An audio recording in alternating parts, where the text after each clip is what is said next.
What's up, friends, and welcome back to I.E In Friends. My name is Jigsaw. My name is Lil Cockflight. And my name is Killbird. Today we're going by. We saw Top Gun. Top Gun Maverick. and felt very inspired. So by now on, you guys gonna call me Jigsaw. Literally, we left the. I was telling Cesar. By the way, we got a new. We got a new setup. What's up, y'all? If you guys haven't noticed, Caesar's in the ones and twos. Aaron's over here with me. No, but I was telling Cesar, we saw Top Gun, and I was like, bro, if there's literally a recruiter outside this theater room, I would have signed up. I would have signed up, no cap. Easy. Yeah, it was felt very inspired, very very good. I didn't think I was gonna like it, to be honest. I heard it was 2 hours and 14 minutes. I was like, that's too much. Bro, the fight, I had to pee through the whole fight. The last 14 minutes of that movie, I was like, I need to pee so bad. Yeah, Did you guys hear about Quentin Tarantino's breakdown of the very first one? Top Like Gun? the original Top Gun? No. Well, basically he said that Top Gun, the actual plot is the guy's actually trying to get Maverick to be gay. Bro, I did think that both of those movies are kind of like They're a little sus. There's a lot of bro romance. Yeah, very romantic. He explains it in a video. I remember seeing it. He explains how like the guys are trying to turn him gay and like fuck him and stuff. But I forgot exactly what he said, but there's a whole video of him talking about how that's the secret plot of Top Gun.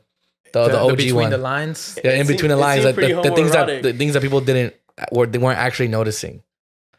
That's bro. interesting. I'm not gonna lie. Both like when I watched Top Gun, the first one, I was like, yo, it's kind of sus. Yeah. You know.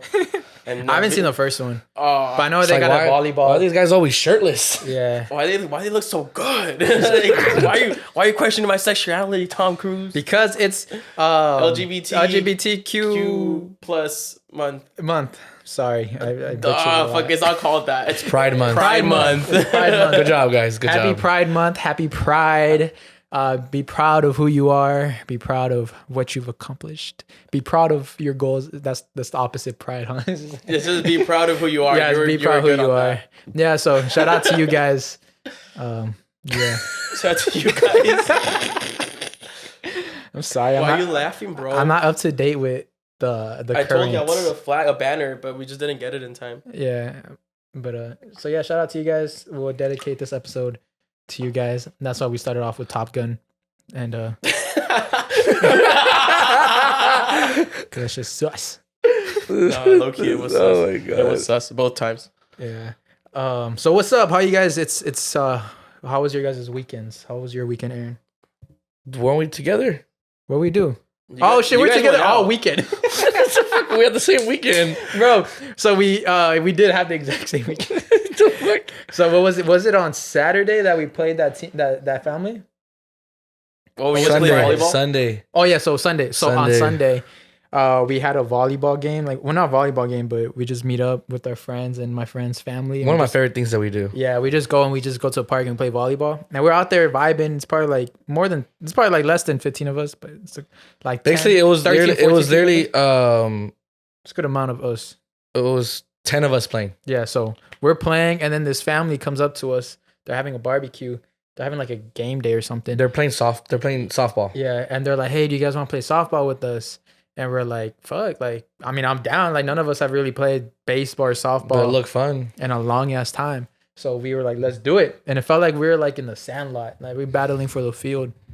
Nah, you felt like Top Gun, the volleyball scene and the football scene. That's what it was. I will say, guys, though, like straight up, like no cap, me and Saul are like the star players. Yeah, we held it down. We held it down. We definitely held it down. Me and him were the only ones that got hits. Yeah, I scored a run. Everyone else either struck out or just got out. Yeah, no one else. Who else? Who was the Me, people that got on you, base? me, you, and I think Rex got a hit, and then Carlos just got hit with the ball. Rex got walked. Who scored? Because I scored the first run. I had the RBI. I got you in. Uh-huh. You were on second base, and Yeah, I took hit that one. shit. Aaron launched that ball, and I took that. And then he just took it. I remember the first time I got out because I hit one. I literally hit it all the way to fucking right field. Yeah. But that tall ass dude made a great ass fucking catch. I'm talking about like this dude was probably like 6'4", dude. Yeah. Like runs We're playing with and the that tall shit was family. gone. That shit was already gone, and that fool literally just like like fucking across the body, bro. Just Yeah. And I'm just like, you just had long ass arms, didn't you? Because I guarantee if he was like 5'10", even 6 foot, he would have never gotten that. I'm sorry, I have a question though. Mm-hmm. Are those lights supposed to be blinking or not? No. Cool. Nice. Getting used to this job, guys. No, yeah, but Saul was the first one to get a hit, and then he got 2 hits. Yeah. And then we lost bad though. We lost bad. None of our friends can catch a fucking ball. Except for literally I hate it because I played outfield and first base and the ball never came to me. Yeah. And then I should have just switched with Hans because he was second base. Hans doesn't know how to play baseball, but he was flirting with a girl. He was. That's what he was doing. He was with that light skinned girl, but she was bad. I should have gone second. Dude, every ball was going to second base. Yeah. And then those kids that came to help us, like, oh, we've been playing for like 5-10 years. Motherfuckers couldn't catch a single ball. All the balls went towards them, and they would drop every single ball. And but yeah, we lost 10. You did good on one of them though. Oh, on the catch? Yeah, the last catch. That shit was dope. Yeah. And then we took them to play volleyball, and we killed them there. We beat them, of course, because that was our. And I was surprised because they were all over 6 foot. Yeah, they're all over 6 foot, all of them. And so we thought they were gonna get us right in the front. We thought they were just gonna spike it every time. Yeah, but no, we got them. They started getting the hang of it. They beat us once, but we beat them 3 times. We beat them 4 times. So it was a good day, good fun day. And there's this girl, bro. Two of them. They was doing it on purpose. So we were playing volleyball with them, right? It was us and their family. And one girl wasn't playing though. Yeah, and she was like kind of towards the back, and she was like arching her shit on purpose.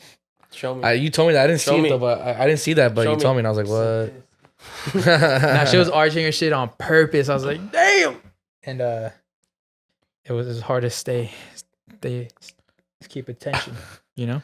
Great folks though. They're really cool people. Yeah, they're dope. It was really cool. They were super nice. They let us borrow their bats and their gloves and everything. That was one of the reasons we couldn't really catch because there was a lot of left-handed gloves. I mean, no, that's how you're supposed to do it. Or right-handed gloves. Yeah, well, your right-handed gloves. I mean, because then I got a right-handed glove. I caught it and then I threw my glove down and I threw it with my right hand. Yeah. There's no way I can if throw it with my left. If you're a righty, you're supposed to catch with your left. Yeah.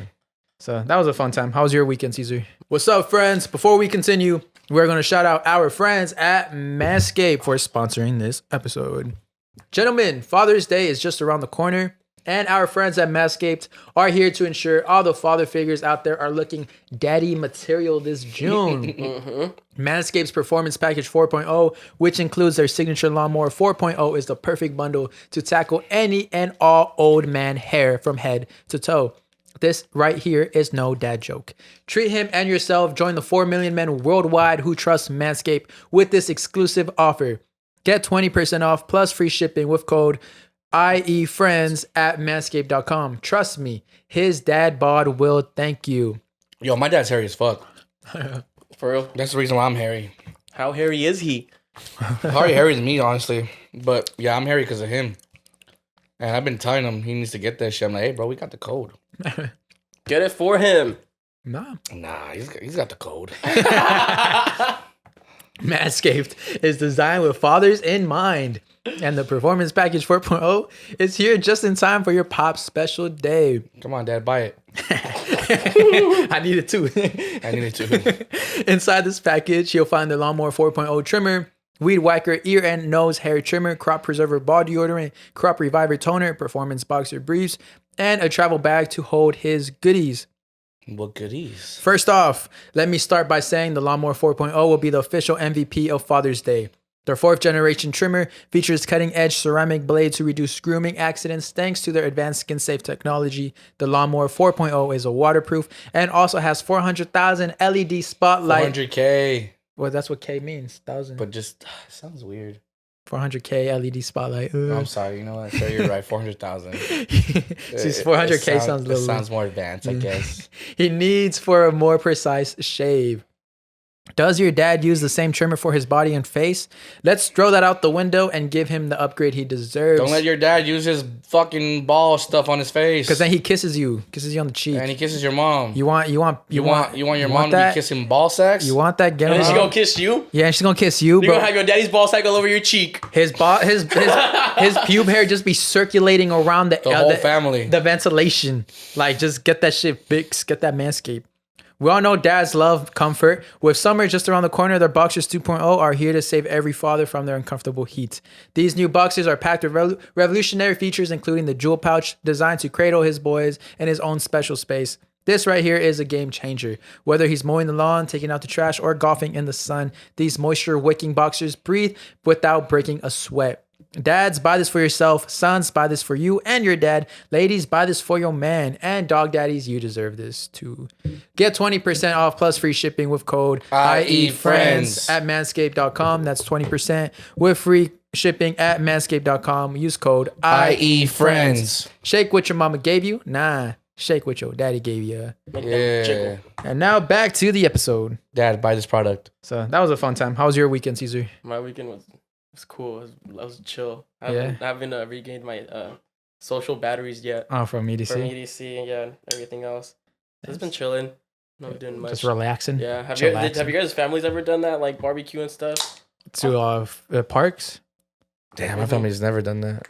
Nah. We just usually just have parks at like my uncle's house. I mean, barbecues at an uncle's house or something. Yeah, I never did that either. I didn't have a family. Never had a family.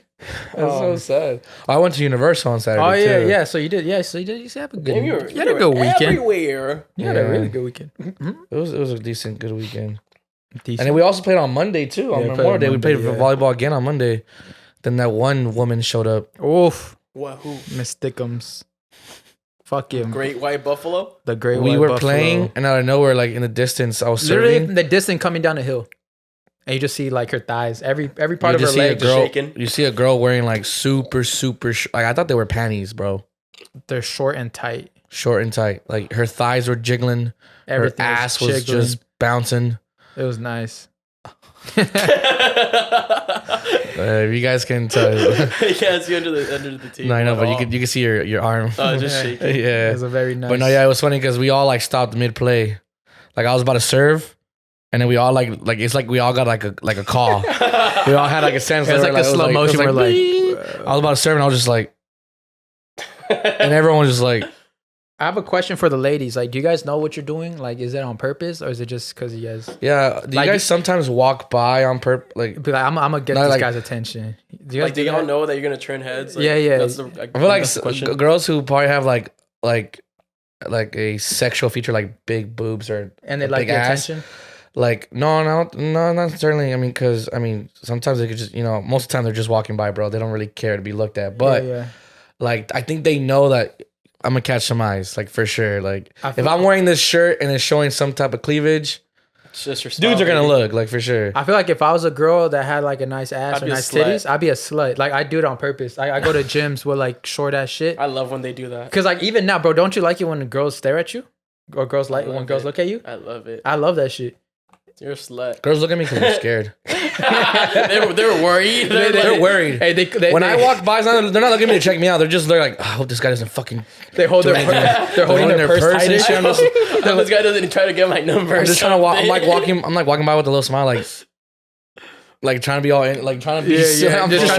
I'm trying to make it less like at one point like you just don't want to scare them anymore, so you just start acting fucking like you're like. Y'all ever walk like leaving like Target or whatever like in the morning like at night, right? Like it's like 9 p.m. and like you're walking a little too close to a woman and she just kind of like because you guys are walking the same way. And like, ma'am, my car's actually before yours. Like I don't know what to tell you. I just feel weird. Yeah, it does feel weird. You know what I like though? When women pass by you and they smell really good.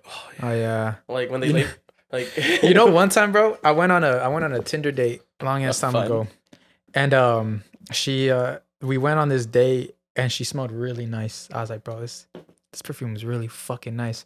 And I started like I didn't see her after it was over. I go home, and I was still thinking about the perfume. I was thinking about the perfume and not her. I was like, bro, that shit. I started craving the perfume. And then like a day or 2 days later, I texted her. I was like, hey, what was that perfume you had?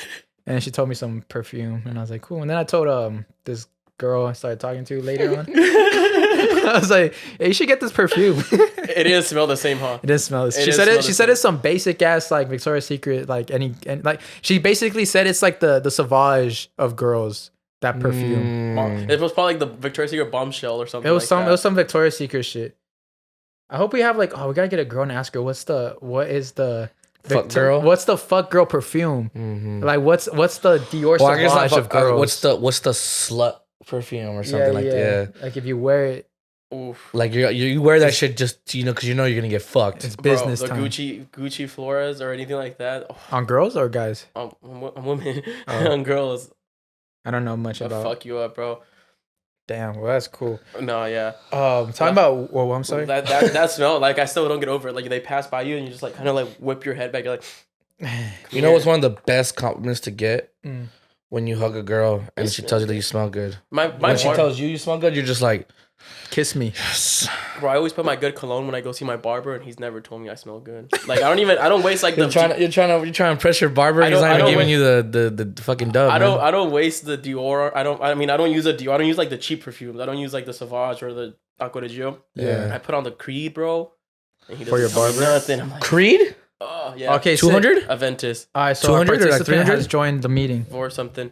What? 400 something, right? Yeah. Okay. All right, guys. So we actually have a guest today. We're gonna do our first Zoom guest of all time. He is a comic book writer. He's a Latino comic book writer. One of the only ones. Yeah, one of the only ones. Very excited to have him on. So we're just gonna pick his brain a little bit and see what's up. So we're gonna set this Zoom up real quick. So just give us. We're gonna cut, and the next cut will be us talking to him. All right, what's up, friends? We are now back with our special guest, Ruben Najera. Did I say it right? Yep, perfect. Yeah. Awesome. I'm stressing a little bit. So Ruben's a comic book writer, and you just got a new comic coming out. And you want to tell us a little bit more about it? It's very super cool. You guys are gonna like it. So just here's a little glimpse of what it is. Yes. So June 15th, which is steadily coming up, is the best Archie Comic Ever. And I'm really honored to be the writer on that. I get to write a super spy story called Operatives. And I get to work with Betty, Veronica, and Archie in the story. And June 15th, worldwide release. There's about 3 stories in the one shot. It's like a larger size comic book. But I'm just really honored to have a story in there. And I've written a lot of other things too, but that's the big one that's going to come out for Archie, like my initial big book with him, and been working on that for quite some time. So I'm really excited about that. And the team on that book, it's incredible. We've got like the cover by Tim Seeley, who's like a really well-known comic book artist. Fred Van Lent, another writer. The artist on my story that I wrote is Georgia Sposito. And she's the one that does all like the art on all like the Doctor Who stuff for Titan Comics. So I'm working with like some in the comic book world, some people that are like their body of work's pretty amazing. That's fire. And you've mentioned that you're one of the few Mexican American writers in this industry. Yeah, I to be completely honest with you, I don't even know another one. Oh shit! I know other Mexican like artists. Yeah, you know? yeah. I can't draw for jack shit to be honest. I admire that stuff. but I've always written. You know what I mean? Yeah, so yeah. I don't know like another Mexican artist. You know, I know like Latin X and all that will be used a lot. So you'll have some people, but like straight from like. Because I grew up Mexico and in the United States in both countries, so like I don't, I mean like Mexican like Mexico, like I don't know anyone else. Yeah. You know what I mean? So it's like, and I still live like in the border area right now. I live in like I grew up where Mexicali is. Yeah, yeah. So Mexicali, Calexico, El Centro. You know what I mean? I was born in El Centro.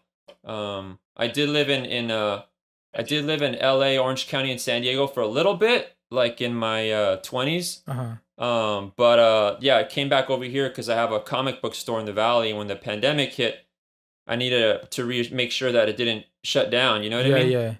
Because they were trying to close all the businesses that were labeled non-essential, right, at the time. So, would you say your heritage impacts your writing? Like, being Mexican American, do you kind of does that inspire you to like write certain types of stories, or like how?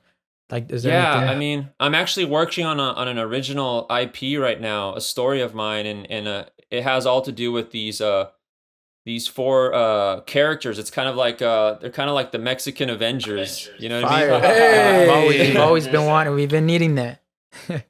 Yeah. So I'm working on that right now. I actually finished the story, but like lot of people. This is actually the first time I'm talking about it publicly, so it's pretty cool. Ooh, exclusive. I Am Friends exclusive. Yeah. That's so cool. Yeah.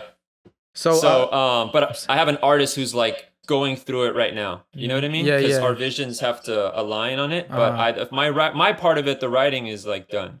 That's so cool.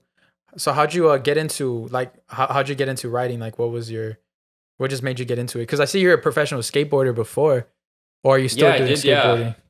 Yeah. So like in my 20s, I was skating professionally. I always knew I wanted to do all these things, but I tried to do the skating stuff like early on because just your body.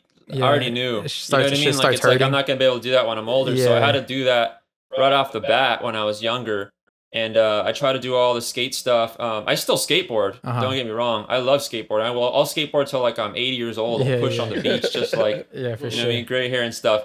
But in terms of like me jumping off of stuff and all that, like I don't. If for the sake of another company, like I don't do that. You know what I mean? Exactly. Like I just enjoy it and have fun with it and do what I want with it. Because I just love the freedom of it. You know what I mean? Yeah, for sure. Nothing beats it.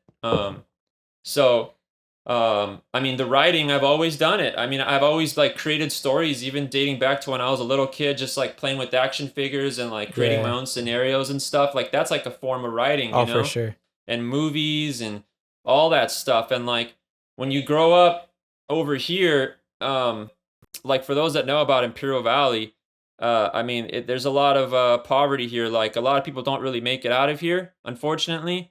And the opportunity, like the success rate isn't like too high. So, when I was younger, like thinking like, making big budget movies and all that, some of it might seem kind of far fetched, but when you're that young and you get to like write the story, when you're writing something, you can essentially have a limitless budget. Does that make sense? Yo, for sure. You could just like create whatever the hell you want, like in a story, and like nothing can shut it down. And like even in a comic book form, your artist can draw your characters in space, you know what I mean, or in some like dystopian world or whatnot. There's no limits, and so that's what I always loved about writing. Dang, that's really cool. That's dope, because I'm into writing, so it's very inspiring to see someone like you doing this. So it's so dope. Do you want to tell us a little bit more about the story of the new comic that what is the Archie? I'm so sorry. The best Archie comic ever. A little bit more story. And it's very fitting because the name is the best Archie comic ever, and it's literally like, dude, it's like the best Archie comic ever. Like, so what is an Archie? Packed. What's an Archie? I have no idea what an Archie is. It's the name of their character. So is this the name of the character? Archie Comics has been around for 80 years. It's like it's like a legendary company. It's been around for a long time. Right now, most people know it like there's like a show called Riverdale. Okay. CW, that's Archie. Yeah. The Sabrina show, that's Archie as well. The Sabrina show. And it's just the same characters, but they put them like in different worlds. But Archie's like my first Archie book was when I was like 6 years old, and I used to get them at the checkout lane when I was a kid, and like toys and stuff like that were always I was one of those kids where like you get like one toy on your birthday and one like at Christmas, and that's it. You know what I mean? So like, you didn't really like you know what I mean? It's like you really I had like a brother, and I would tell him like, you need to get this. Like for instance, like I grew up with like Ninja Turtles. Actually, I got see one back there. Statue he has right there. It's dope. Yeah, actually, this is the actual head from the third movie. This is the real one. Oh, how'd you end up getting that? I own a bunch of movie props. Oh shit! Yeah, that's fire. Yeah, those are like my stocks. You know what I mean? But like they're like my little museum that I got on building. So that's really cool. It's the only things that I have. They're the only ones that exist in the world. So there's only one of them. So later on, when it comes to selling them, I mean, the price is like can be high. It's kind of whatever you really ask. You know what I mean? And it's like an NFT, so but on better. And so forth. But yeah, like I used to like let's say I'd get like Raphael or something, and then I'd tell my brother, you need to get Michelangelo, and like so you can take the collection stuff. Yeah. Yeah, it'd take like a year to complete the 4 turtles. You know what I mean? Oh shit! At least it was completed. Yeah. Dang, even though they were only like I don't know what, like $7 at the time or something. But that's just like the way I grew up, So like when we'd go like at the checkout lanes, we'd like, we'd like beg. I beg like my mom, like, hey, can you, can we get something at the checkout lane at least? And it's always like, well, you can get a candy or, and I would actually opt for like the comic because it was like, oh, okay. Yeah. You can only have one too. Yeah. But like, yeah, but like my brother would like eat his candy and he was like done. And the comic book, I was like thinking ahead, like as a kid, I was like, well, I can read this next week and the week after. And if I want to trace it, I could trace it. And like back in the day too, like crossing from Mexicali back and forth just to go like the doctor or visit like aunts and uncles and stuff. There's no such thing as an iPad or an iPhone or any phone at that like that. So like reading the comics and stuff was like the entertainment, you know what I mean? There was no TV screen in the car or nothing like that, So that was my source of entertainment, Do you ever see yourself like writing like films? Like do you ever feel like going into like the film world in the future? Yeah, so that's interesting you say that. That's actually what I started with. Oh, interesting. Writing wise, I would do short stories and short films. I've done a few short films actually. So, but when I try to bounce into the comic industry as a comic writer, I actually had to actually took classes at the Kubert School online, which is in Jersey. It's like a really world famous comic book school. And my teacher was Amy Chu, she's worked like on Red Sonja, Poison Ivy with DC Comics, and a bunch of other titles. And I learned under her like the proper formatting because there's different formatting when you're writing for scripts and television and movies versus comic books. They're so different from each other, And I was doing it wrong at the time. I was doing too much work because in script writing, it's a different ballgame altogether. But I've done some short films. Like I did like Star Wars fan films. I did something for the Jim Henson Company, where they're known for doing like the Muppets and stuff like that. So I've done some cool little short films, and I'm gonna get back into that eventually again. But I don't know. I just like doing the stuff I like to do. You know what I mean?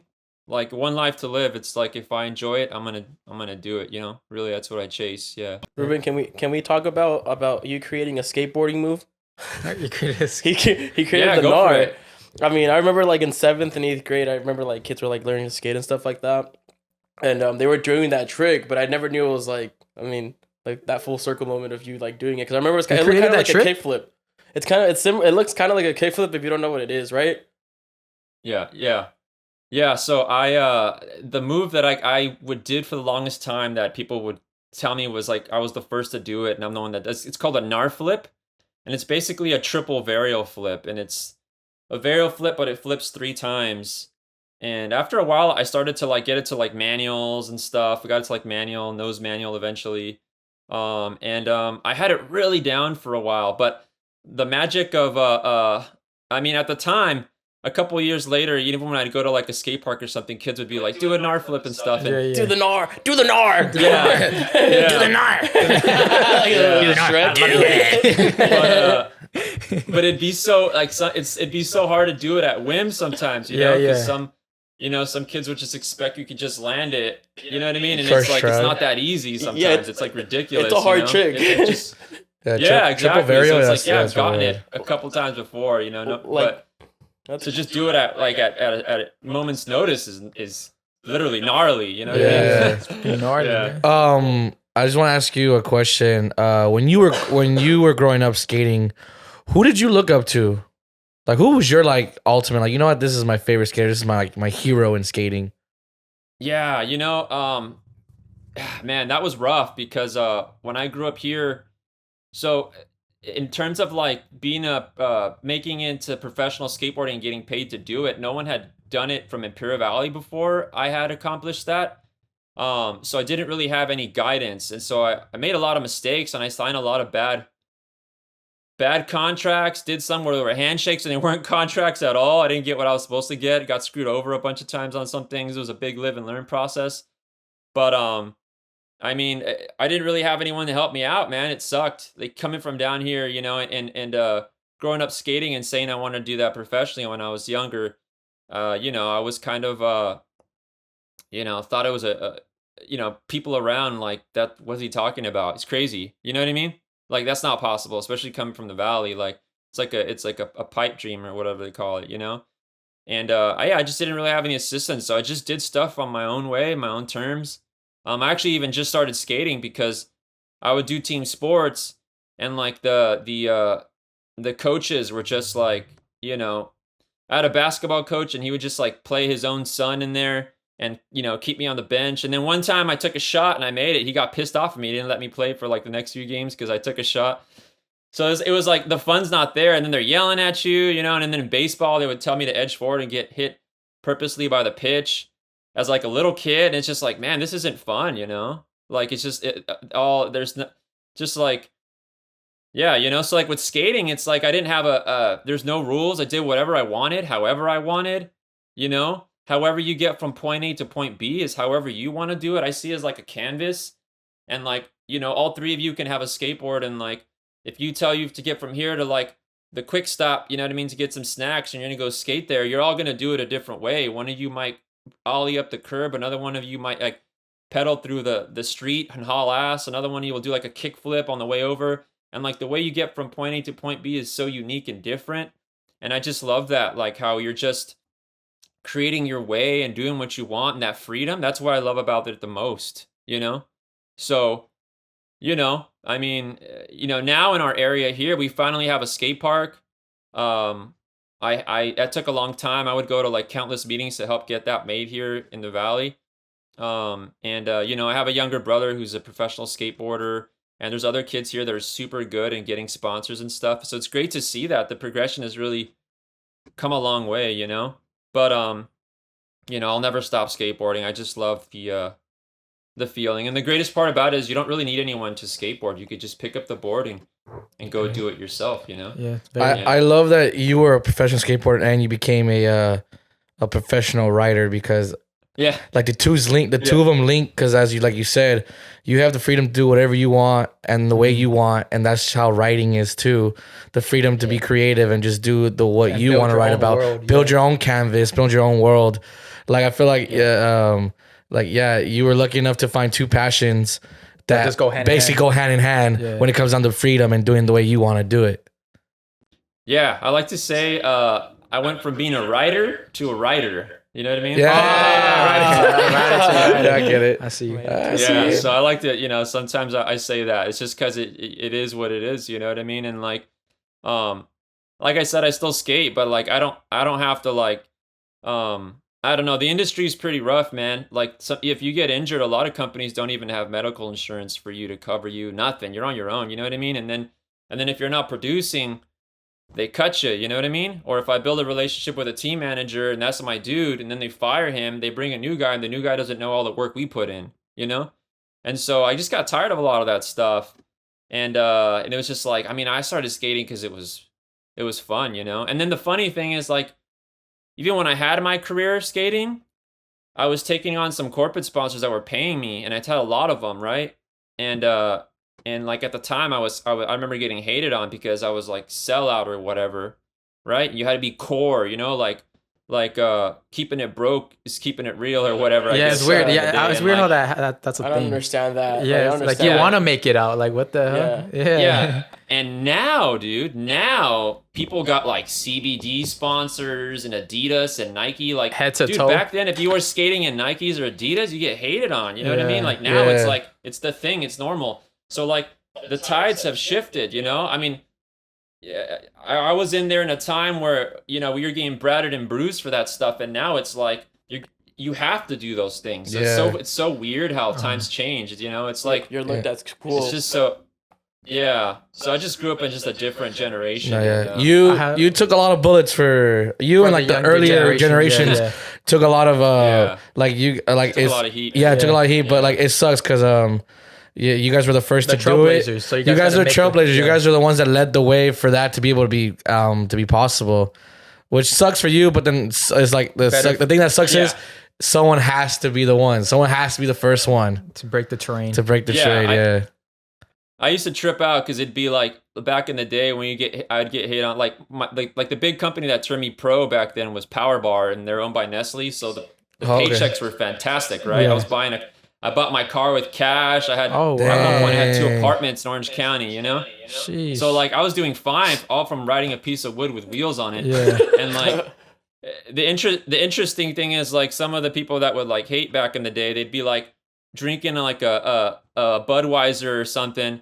You know what I mean? Like, and then working at McDonald's or something, hating just because they're like bitter and like they don't even realize like Budweiser's like corporate and McDonald's is even more corporate. Like, you know what I mean? Because I was getting, you know what I mean? It was like they're feeding into the system that they're trying to hate back for. Like if someone was that like hardcore and they were like, oh, I'm not a sellout or whatever, well then they might as well go move out into the boonies and live off of the land or something. They don't need nothing, you know what I mean? But they ain't doing that. It's like when an artist gets.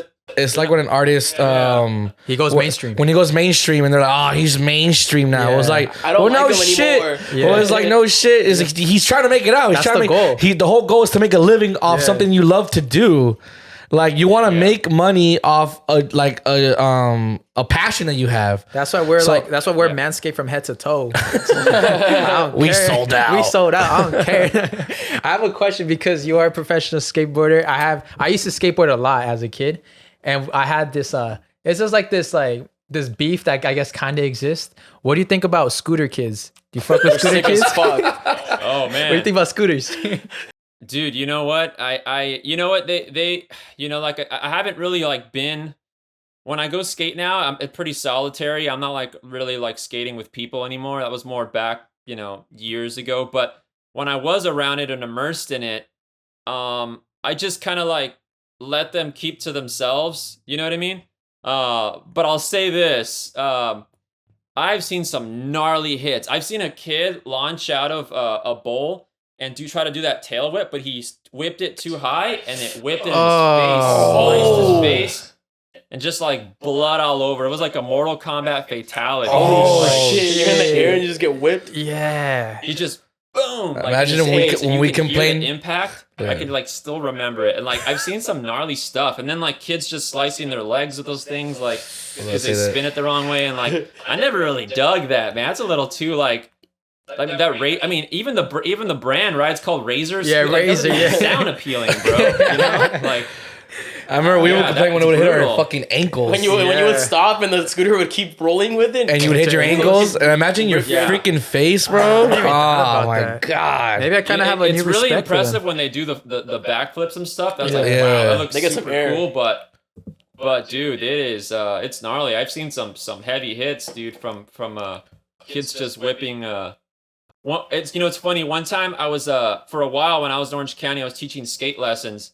And the bassist from Korn, the band, Fielding, like the rock band, the rock band Korn, K-R-O-N. He was there with his kid, and his kid was I was teaching some skate lessons, and his kid showed up with a scooter, and he was like the only kid with a scooter in the park, and I recognized the guy from Korn, and I was like, hey, but I didn't really like, hey, you're the bassist from Korn. I was just like, hey, how you doing, man? And then he gave me a look. I didn't have to say nothing. He was like, yeah, I want him to skateboard, but this is what he's choosing. Like, man, it's already like, It was like, before you say anything, I know. Yeah, he was already like kind of telling me like, yeah, he wants his kid to skate. And I was like, hey, man, maybe he'll pick it up. It's just like a starter. The ones that do the craft good, respect to them. That's awesome. But I don't know. To me, I don't know. The appeal of me wanting to try that, it's not there just because of the whole whipping, the physics of the thing you're using. You know what I mean? Yeah. Yeah. It's fun watching the dudes that are really good at it. But yeah, just I've seen some brutal hits. You know what I mean? And like, yeah, it's pretty wild. It's pretty wild, man. Those I found newfound respect for the scooter kids because I didn't even think about those injuries. You didn't fuck with scooter kids? No, yeah, they get injuries, man. Yeah, respect to the dudes that do some gnarly stuff. I don't know anything or what the tricks are named, but I can respect anything when someone does it good. You know what I mean? Just like having a helicopter in their hands. Like that kid went to high school with? Because like, goddamn. Yeah, I don't even know what that is. Yeah, it's like a helicopter. They would do it standing, like in high school. Remember when they would take their scooters and they would do it like standing and just start. Yeah, I just started doing that. The only trick I was able to do on scooter was just fucking hop. That was my. I like scooters because that was the first time I ever learned how to ollie was on a scooter. You were destined to be a scooter kid. Nah. I switched to skateboarding right away, and I did a ripstick. You remember? You know a waveboard? And did that thing. Like, Yeah, you know, there's these funny looking. You guys have probably seen them before. They're actually like skateboards with like the scooter handles. I've seen them before. Those are weird. It's like training wheels. Thing. It's Yeah. like There's some weird contraptions out there, you know. Yeah, that's so dope. So a little bit more. Let's talk a little bit more about like the comic that's coming out, Archie, because you know that's like, let's get people. Yeah, kind of like people know about it. Let's get people knowing about this. Yeah, because it's very exciting. Yeah. What can you tell us about it?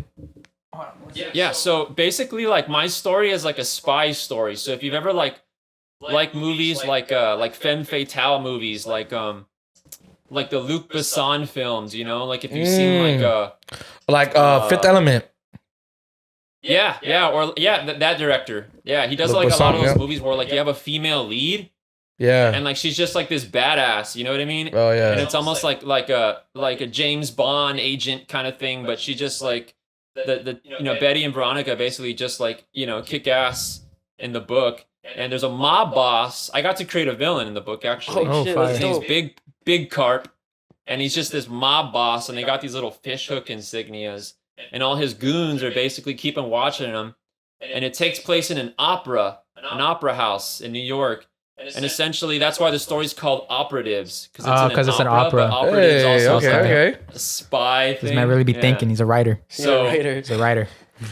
Yeah, so it's basically the two secret agents, Betty and Veronica, who need to crack down and you know, catch Big Carp himself.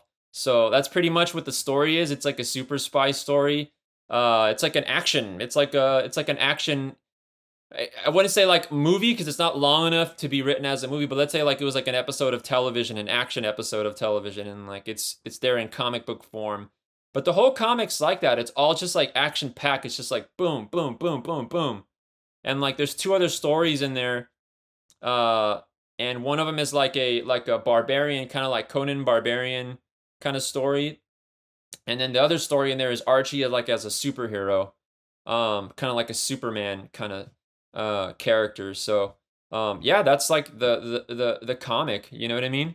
Do you guys go back with like comic books or like superheroes, or do you guys have any favorite? Actually, that'd be fun to know if you guys have any like favorite characters growing up, you know? Favorite character would just be Superman. You know, he had an S. Yeah. My name starts with an S. I was like, that's my that's your guy. That's my guy. Mine would have to be like the Hulk. The Hulk was badass. I don't know if you guys ever read like the Hulk, like the beginning like comic books and stuff like that. Those were super cool. Did you ever read She-Hulk? She-Hulk? Nah. I heard she was bad. Like in the comics, I heard she was thick. Bad. Yeah. Oh my god. What? Yeah. There's a show of that coming. Yeah, it's coming out. She-Hulk. On the way. Yeah. I think I saw a trailer the other day. Yeah. Yeah. There's so many characters. Actually, the Hulk. It's funny. He started off gray. He was gray at first, and then he became green. Yeah, he was good. I remember seeing. It's the same Hulk. It's just that it had something to do with they started him off that way, and they just thought he would pop more, and so they started to do like the Green Hulk with like the purple. Actually it was almost like pink shorts at one time. It was like purple pink shorts, and the comics at those times, the colors and stuff like that. That was when Stan Lee was like at the helm. Yeah. Stan Lee, actually, I got to meet Stan Lee for real? while he was alive. Oh, how was that interaction? Excuse me? How was that interaction? Like how? Dude, you know what? He is the most energetic senior citizen I've ever met in my entire life. I've heard that many times by people that met him. That's so cool, dude. It is the real deal, Holyfield, man. Like he one time I saw him. I left a panel at San Diego Comic-Con, and he came around the corner. And he was like basically speed walking, dude. Like he came around the corner like speed walking by himself, and like I was there like in the corner on my own in the hallway because I was taking the backside because I used to do like these signings there for a while. And Stan was just speed walking, and I was like, holy shit! Like Stan Lee, he's like right there. And I was like usually you have to pay to get a photo with them and stuff. And I was like, dude, there's nobody here. I can just get a photo. Like, hey Stan, let's take a snap, And he's just smiling like, hey, like it almost felt like he looked at me in the distance and he said his little classic saying like, hey, true believer. He's just like walking towards me. And then you see this one guy running like out of the corner, running, right? And it was his handler. Oh, shit. And he basically grabbed Stan. He's like, hey, Stan. And like he grabbed Stan. and like he made him go into one of the rooms like before I could get to him, you know. And then they made him like go to a room. I have no idea like what Stan thought he was going or what, but that was a really funny encounter that like I had with him. He was like already like waving like, hey, you know. And then another time he was doing a signing, and I had moved the curtain to move because I thought like my booth was there. And when I opened the booth, it was Stan Lee. Oh shit! Right there with yeah, he was like they had like those private photo ops, and so I had like moved the wrong curtain. Oh man! And so he was there, and he was like, hey, you know. I remember you. Yeah, he was just always like so greedy and like so genuine and stuff, and like yeah, he was just super energetic. I also saw him like at the end of his days, and like the energy really did dissipate, but I think it's just because when his wife passed away, and then they kept making him do all these signings, and you could tell he was like mourning. Yeah. And like it was real sad at that point because it just seemed like he was like the soul was kind of coming out of him, you know what I mean? And like the energy of life, and it's just so gnarly to see that. And but I'm so thankful that I got to meet and see him in those wild little random moments like that, because I'll never like forget them, you know. And he's Stan Lee. Yeah, Stan Lee. So I can imagine when you saw him walking in the street that he was running away from his handlers. He was like, man, fuck these guys, I want my freedom. Yeah. And they're like, no, Stan, come back. He's like, fuck. Yeah, he had like those like old man kind of like New Balance jogger looking on the shoes, you know? I definitely could see that, Yeah. Damn. His shirt tucked in and everything, and he's just like cardio speed walking, like so much energy, man. Like I aspire like a kid to have at that heart. much energy when I'm that age. He was like 80, but he was walking like he was fucking 30 years old. Yeah. Nah, that's so dope. That's so cool. Yeah, he was like probably doing marathons when he was Anything like you want to like say, like anything else you want to say about the comic, or anything else like that you would like to get anything like, you want to say? Yeah, you know what? First off, thank you guys. I appreciate you guys, man. You guys make me laugh, dude. I love the show. Thank you very keep much. Up doing Thank you, fantastic work, honestly, man. that's so cool. That's really cool that you watch us. Like, I thought you were just kind of. Hey, I listen to podcasts all the time. Like, I just let them run. You know what I mean? Like I always want to like laugh, learn, be entertained. You guys are some of my favorites. All you guys, man. Damn, that's so cool. Honestly, that's really cool. Saul, Cesar, Aaron, thank you guys. I appreciate you guys.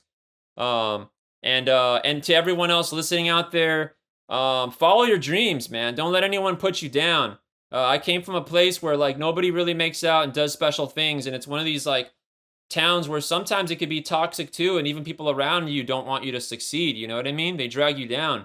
And what you got to do is when you fall, you got to get back up. That's one thing I learned from skating is when you fall and you eat shit, you got to get your ass back up and you get back on it, because you're never going to land that trick if you don't try it again.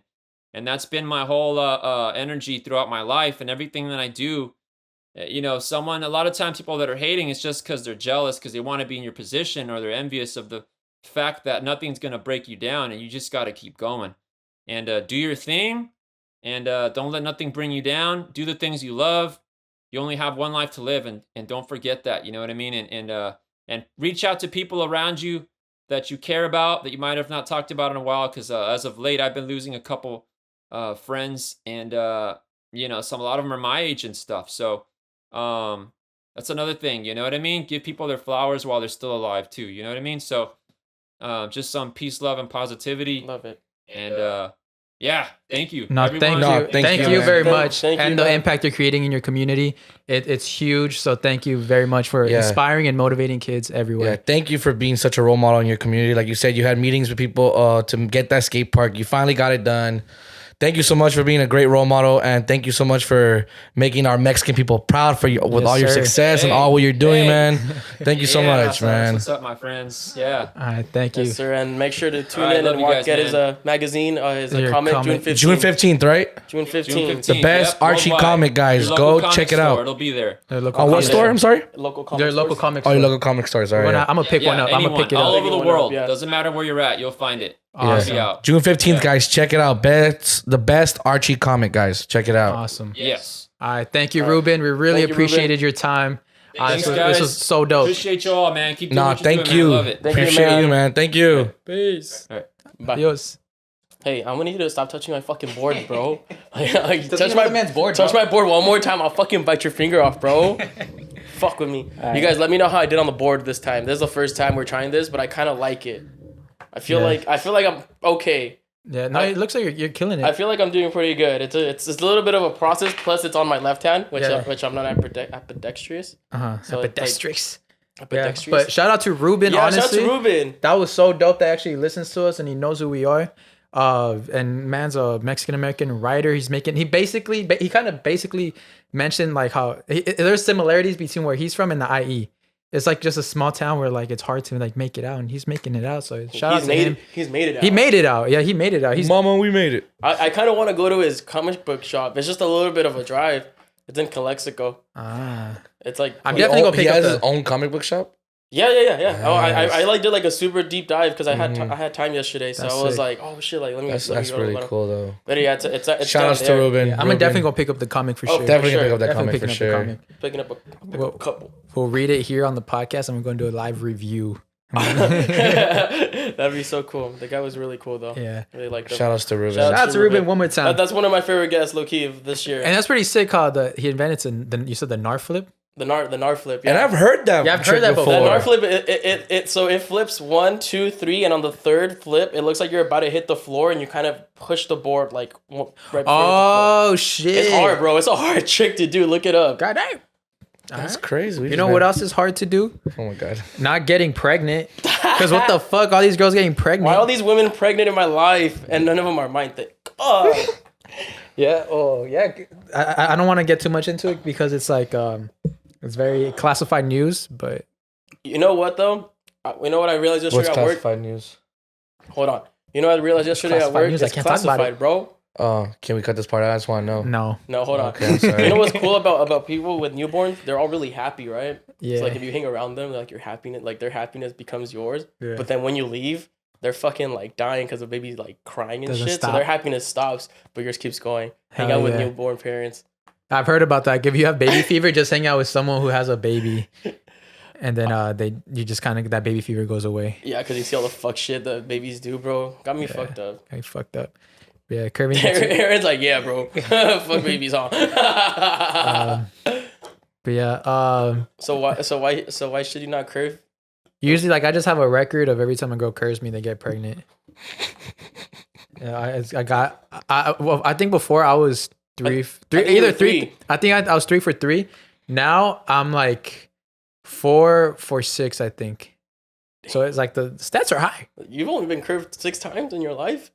That's a lot. I mean, I don't really be trying. I don't like go out there and risk my heart. You know. I noticed. I haven't done that in a long time. Like just risking your heart. No, nothing. I don't even talk to no hoes. Like it is the worst. What about Aaron though? How you doing, Aaron? How's your heart? ¿Cómo está tu corazón? ¿Cómo está tu corazón, amor? Con una flor. Talk to us. This is your therapy, bro. Okay, we'll get it. We'll ease into it. I kind of have like not a dilemma, but I was thinking about this. My dilemma. So it's like throwing your friends under the bus. So let's say you have a friend, like a really good friend, best friend. Let's say a best friend, and he tells you something about another best friend, and that information really hurts that best friend. So you want to tell that best friend to protect them, but the only way you can tell the information is like, oh, I got it from this friend. But that friend told that other friend, he's like, hey, don't tell anyone this. So like, what do? You get that triangle. You get that triangle I'm trying to explain. When the guy, let's call him, when it's like a love triangle. Yeah. So hurt man number A. He tells his best friend B something crazy, and he's like, about his best friend C. About best friend C. And he's like, bro, don't tell anyone I told you this. But you also really care about best friend C, and you know that information is vital to him. Mm-hmm. Do you tell best friend C? Do you risk his feelings? Because it's kind of like what he needs to just like feel better, or just get over that decision, or get over that, right? To make his decision. Yeah. Much. So like, and it's affecting him, but you know the answer that can just end all that pain and suffering. But this person said, don't tell him this because it's really going to hurt him. Oh my God. What do you do? Why'd you create these dramas? I wouldn't say nothing. You wouldn't say nothing? Nah. I don't say nothing about nothing. Because you care about keeping your best friend's word, but you also care about your best friend's feelings. A that they have to tell C. Also, you give it to them. Yeah, you give them. Yeah, that's something. Yeah, or you would just be like, fuck. Where I was going with this. Fuck yeah, I forgot it's a what tough I was trying to say. Right? Well, no, I mean, even though you want to hurt your boys' feelings. Well, okay, I have a question. If by telling best friend C what best friend A told you, will best friend C be mad at best friend A? Best friend A will get in trouble for saying this information. By best friend C. Or nah, by I think I gotta add another person in there. Gotta add a 4. What the fuck? What's the 4 person do with this now? The person 4 is the one that's gonna get best friend A in trouble. So let's say person 4. Okay. Person 4. So we have A, B, C, and 4. Yeah. Are you okay, dumb? I'm sorry. So we're at D. So person D. Okay. Is the one that had the first information. That's the base information. So this person D is the one, the controller. Not the controller. D has the control of this information. In a way, because she did something. And person A, the person A who got the first information first, either saw it or heard about it. No. So person A and person D have a bond, have a trust, and it can't be broken. So because that person told his friend B, and then that person is like, okay, now I can't. This is easy. Guys, follow along. This is I'll dumb it down. Okay. D has information. D tells A. A tells B because he had to tell somebody, but this whole information is about C. C is all alone on this, doesn't know shit. B's like, nah, A, you gotta tell C because it's about him and it's your boy. But then D is gonna get really mad. But then if D finds out, because if you tell C, C's gonna feel some type of way and fucking confront D, because C and D are connected somehow, whether it's relationship wise or just friends wise. So moral of the story is, A, why the fuck did you tell B? You should have just told C. Why the fuck did you add a 4th person into this? That's what I'm saying, knowing damn well B be telling everything, bro. Knowing you told B, B's about to tell everybody. You tell me nothing, B bro. is about to tell the whole squad. B already told everyone, bro. B told his girlfriend, his brother, his mama, sister, his mom, lady, the homie, the milkman, the fucking mailman. Bro, everybody know. So what do you do? Like you said, if you're B, let's just say you're B because you've been told, you literally have to tell A, bro, like you have to tell C. Mm-hmm. Like this is all our boy. Like this is not just a friend. Yeah. This is our boy. It's our boy. So like you gotta tell him. I know shit's crazy. I think A has to tell C and take the beating. You have no responsibility to tell this person. That's what I was thinking. I think A has to tell C and take the beating for D from D. Yeah, I think A has to take the beating from D to protect the boy. Fuck it. I think that's what I was thinking. I was like, and then that brought me to another thing. It's like you can't tell anyone anything because they tell one person. You can't tell B nothing. It's fun. B's about to tell A. B is about to tell A. The B stands for everybody's business. B stands for I'll be telling everyone's business. Everybody's business. What's it called? B's gonna tell A, you gotta tell C, but B's still telling everybody. Yeah. So it's like, B, why don't you just tell C as well? Like, what the fuck? And it's funny because I thought about this. It's like, you can tell someone you trust something.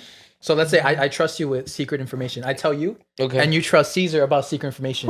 So you tell him that, and then Cesar trusts someone else. Now we all know, and we all know, but we don't say it. But we all know, and we all don't know that we all know. Exactly. Yeah. But you just think that to you it's only 3 people. To you it starts out like this. To you it's only 1. Then 2. Then I believe it's only 3. Now he only believes it's 4. Then the other guy believes it's only 5 people know because this person told me that this person told me that person told me that this person told me that this person told me. It's a whole game of telephone. So the only one who knows that everyone knows is the last person to get the information. Damn. He's the only one that knows. The most powerful. And if he's brave enough to say something like, yeah, so we all know that. Yeah, so we all know. Crazy. That's what I was thinking the other day. So B should You have to tell C. B just and then get ready. Oh, I'm sorry. B has to tell A. No, B has to tell C. No. B doesn't have to. B doesn't have to say shit. He doesn't have to say shit. He just has to tell A, like, yo, since you told me, you have to tell C. This is not my responsibility to tell C. Not my burden. And then when C finds out, she's gonna confront D, whatever. And then so D's gonna get pissed with A. Because D told A in secrecy. Yeah. But then A's gonna be like, well, fuck, dude, that's all our, like, how can I not tell him? Exactly. I don't know who it's about, but I don't know who B is. It just came up to my mind. I'm pretty sure this is a real world thing. We're just using A, B, C, and D right now. This is more real than you know. Oh, I know. I don't know shit. I'm E. I'm out of the picture. As B, bro. I'm E. As B. I am E. As in, I'm not in there. I'm in the exit from this fucking thing. Away from this drama. Yeah, I'm gonna see my way out of here. I'm E. As in, I haven't entered this drama. So we'll be back. So that's pretty crazy. Oh my god. Cool little. I like how you. Like, it was confusing at first. You're like, so A told me. I made it so confusing. You're like, wait, there's D. I'm gonna text the group chat. So who's A, B, and C? Who's A, B, C, and D? I'm like, I know we don't know who D is. And like, what the fuck are you guys talking about? What are you talking about? You should know. Why? Because this person told you. So you told him? Everyone's secrets come out on the group chat. Like that one time we all made fun of everyone's ex-girlfriends. Oh my god. That was a tough day. That was a rough one. I think I got Hans the best. Yeah. I didn't have to say nothing. It was no, he admitted we had a talk about that. You guys said talk about what? I can't say right here. Yeah, we can't air them out right now. Air them out to me then. Because we're just kind of just saying it all over again. Yeah, but that group chat was a brutal. No, we laughed so much. I'm not saying we had a conversation about that thing. This was recent. We had a conversation about something like that. Okay. Mm-hmm. Shit's brutal. I want to hear all about it after this podcast. Bro, Check out the Patreon. I like this because I feel like really like, what's up, fellas? You get a little bit more close. I get more intimate. I think I might become a streamer soon. Like if I like this setup. Thank you guys for the 500 bits. Yeah. You're gonna have to unlock fucking FIFA packs and be like, Suey. So I want to talk about bitches. The first 20 minutes of your morning because I feel like that's very important. I don't know if you guys are ready for that conversation right now. What was it? I'm sorry. The first 20 minutes of your morning. Oh, okay. No, actually, yeah. So the first 20 minutes. Oh, first 20 minutes of my morning, I woke up in my car. Okay, let's talk about the first. Ooh, naked? No. With the windows stained. No. Was anything up your butt? No. Do you want anything up your butt? I was fully clothed. Did you put anything up anyone else's butt? No. All right. Well, so what's going on? Nothing. I'm just saying this first 20 minutes of today. Relax. Okay. Just checking. What about yesterday? I was in my house. Anything in your butt? No. What about your first 20 minutes? What are your first 20 minutes of the day? This was your topic. So what I'm do you talking want to about say? in the butt. In the butt? No, my first 20 minutes, I started doing this. I start off by pulling out my anal beads. I deleted my IG. Like, it's not a big deal. Like, I just deleted the app. Uh-huh. And I realized that I spent a lot of, like, my first 20 minutes, like, on the phone? Using my, like, the restroom or, like, right before I go in the shower or play something. And I realized that like, drains me. Like, once I step out the shower or the restroom, like, I'm like, why am I tired? If I just showered, if I'm, like, better. And I realized it's social media. I haven't been like on Instagram or like any social media the first 20 minutes of my day now. I read in the morning. And then I play a podcast just in the background. I.E In Friends. Why you like get ready? Yeah, I like get ready. Yeah. And like I realized that like my mental's way better and like I come out like energized. I no longer like give that energy to like, because then you see a bunch of sad stuff or like people already complaining like, because I wake up pretty early, so like yeah. If I you see that shit from last night. Yeah, if I see the first thing, is like someone complaining already about their morning, my head's already like, damn. I hate when people complain in the morning like right away. I was like, bro, you didn't even get and the then day they post it try. and shit like you know, yeah. Like I feel like when bad things to me happen early in the morning, I see them like, okay, cool, so the rest of the day is gonna be even better. Yeah, exactly. Because you already got the bad part out of your day. Facts. You know, that's how you should think like if you get a I feel like it's such a trend now just to complain about anything and everything. Yeah. You know what's I remember in college I did this class and then the teacher he said, look to your neighbor at the right or left and tell them something you hate, because he says the best way to create friends or connections is by having something mutual that you both hate. And it's like, what the fuck? And it's friendship by hatred. Yeah, it's just like, oh, like it's like your America. It's like my enemies. It's my enemy's enemy's my best friend type shit. It's like that. So people just complaining just brings people together. Yeah, you mean the enemy of my enemy is my best. Oh, sorry.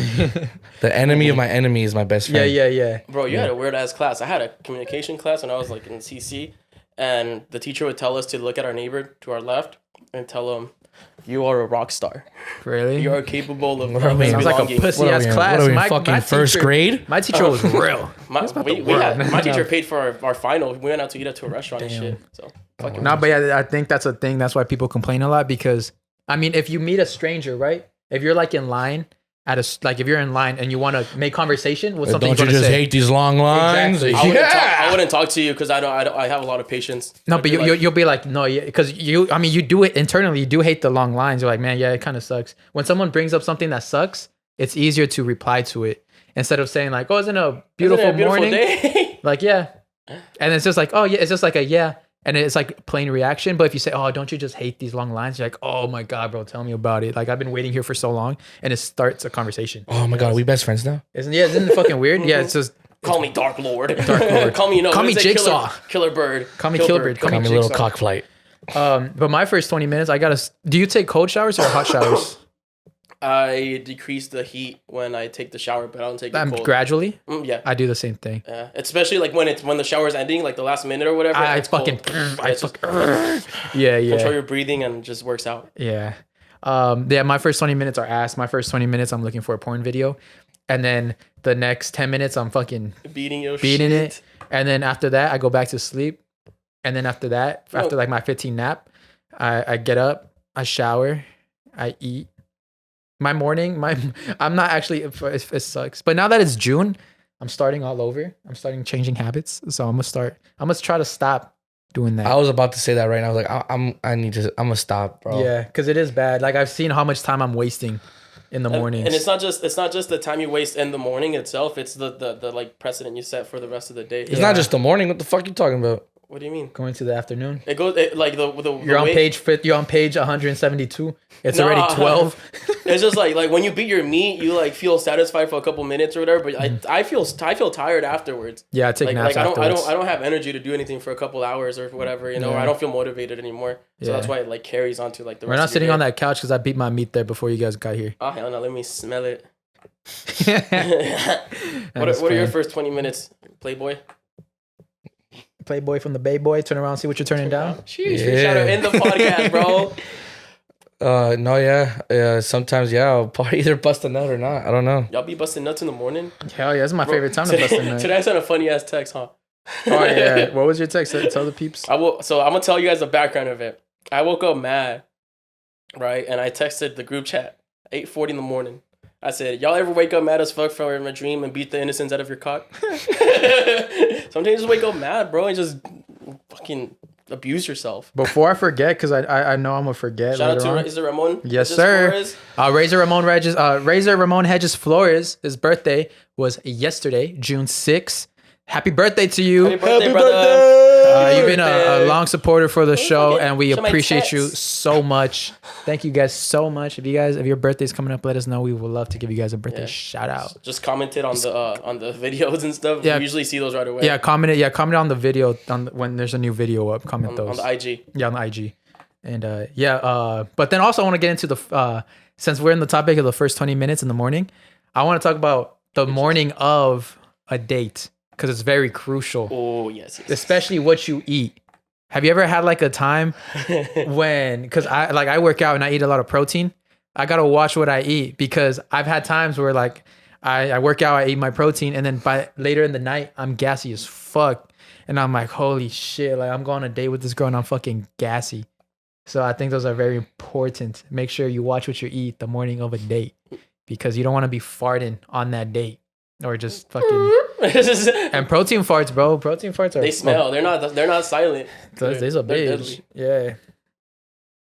What are your first 20 minutes? You get excited. You get excited when you're gonna go on a date with a girl. Butterflies in your tummy.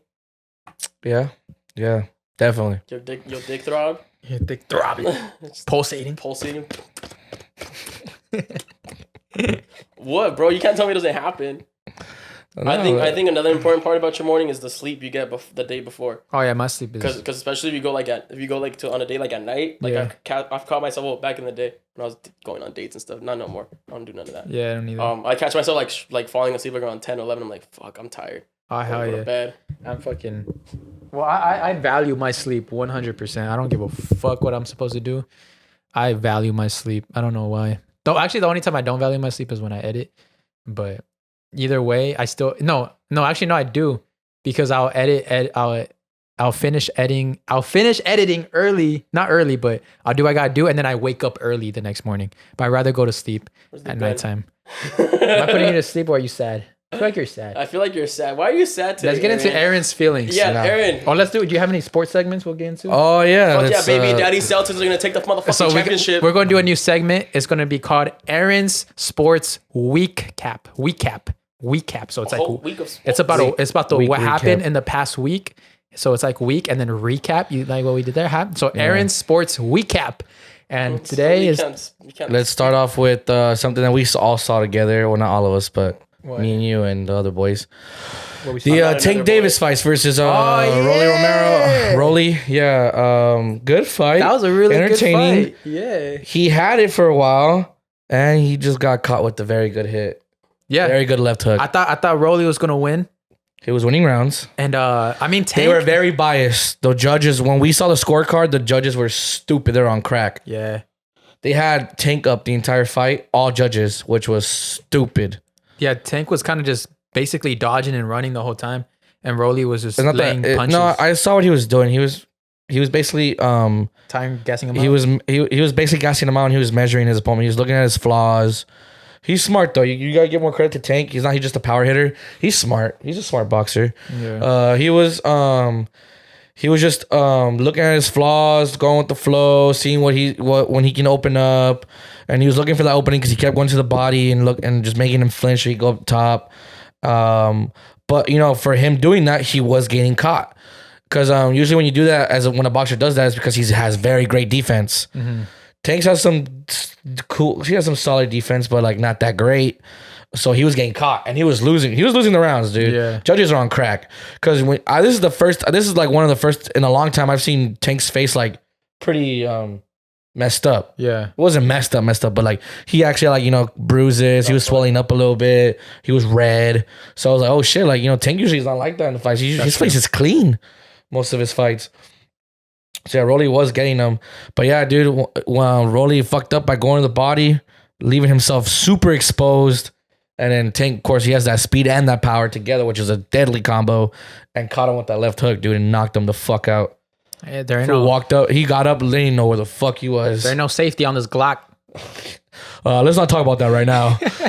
Right? That was just an awkward moment, but I mean, he was kind of right. So what happened, Cesar, in this part? So after Tank Davis won, he was getting interviewed. He was after he won. So he was just telling, and then Tank was just like, it was at the very end of the interview, very end. Yeah, he was like, there's no safety on this Glock, and then the guy was like, the interviewer, he was like, let's not talk about guns right now after past events. Oh yeah, and he was like, but I was like, I feel like nobody really would have noticed until he brought it up. Just because the reporter called him out and stuff like that. Yeah, exactly. Because I didn't even think about it. I was like, that's a cool, whoa, that's cool. There's no safety on this Glock. I was like, that's cool. And that's then That's a bar. Yeah, and then the guy was like, let's not talk about guns right now after the past events. And he's like, oh shit. And you can't even see his face. He was like, oh. Yeah, I mean, no, he probably realized he's like, oh shit, you right, you probably right. Yeah, which I get it. I mean, kind of like came out of nowhere. Yeah, but I get what the guy was trying to say. Like, it's just not talk about any type of like gun violence. But he didn't mean it like that at all. Like, it was just like him saying, he's got the power. Yeah. He got no safety on nobody. So that was boxing. What's next? And so after that, before that, at 5 was the Mexico friendly versus Nigeria. Total ass game. It was total ass so game. Ass. Like, the goals were fucking ass. The thing with Mexico, bro, I hate celebrating their goals because they're not goals. They're fucking mistakes by a defender. With this game, like it would like bounce off someone or something. It was deflections. But those goals happen a lot. That shit pisses me off. There's never like an actual solid shot that goes in. It's always like, oh, boop, oh, auto goal. That's our goal. I mean, in the World Cup, I'll take it. I'll take that shit any day. I'll take that any day in the World Cup. But like leading up to the World Cup, it's scary that these are the only type of goals we can score. It looks scary because we do not look good going into the World Cup. Like you gotta look like if you want to perform, you gotta be on some momentum. You gotta be going in strong with confidence. You're winning games like that. How is that gonna give you your confidence up? Like, yeah, I get it. You got the win, so it gets your confidence up a little bit. But the way you win, sometimes it's not great. It's like we have skill with a little bit of luck, but their luck is like a lot of luck. Yeah. It's like if you win with skill and there's some luck, that's fine. That happens a lot too. But if it's like, but if it's like your entire game, you got lucky off all your goals. It's like, okay, bro, like, and you didn't really dominate. It's like, what's the point? We're looking terrible, bro. It still pisses me off that they don't put in Linus, because when Linus went in, thank you. Literally, right when Linus went in, every time this little kid comes in, he went straight to attack. So progressive on the ball. He always moves forward, going forward. He had a shot on target that was actually a good shot, but just got deflected. Oh my god! And this fucking Argentinian does not want to fucking play him, bro. He's your best center attacking mid. Fucking play the kid. He's the only progressive player you have on the fucking field. We're over here having our midfielders pass fucking sideways and backwards 24/7. They don't even take a fucking risk. I'm TikToking this shit, and y'all tag Tata right now. Tag La Selección Mexicana. Tag all of them. Tag them right now. Tata, saca la cabeza del pinche culo, pendejo. Fucking play the right starting 11, you fucking moron. And you know who's it's not confirmed, but it's gonna happen. Chicharito's gonna be back in the lineup.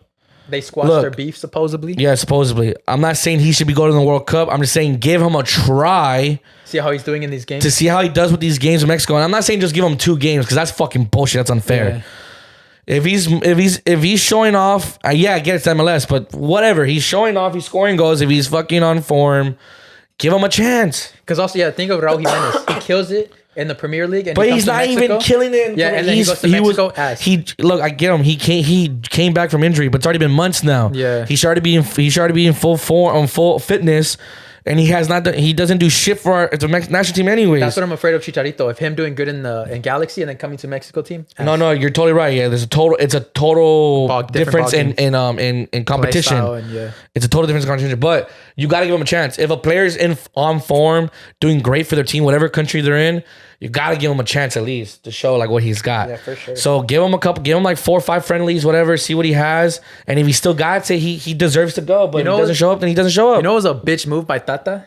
So they're like fighting for Marcelo Flores the whole time, and he finally agreed. All right, I'm gonna play for Mexico.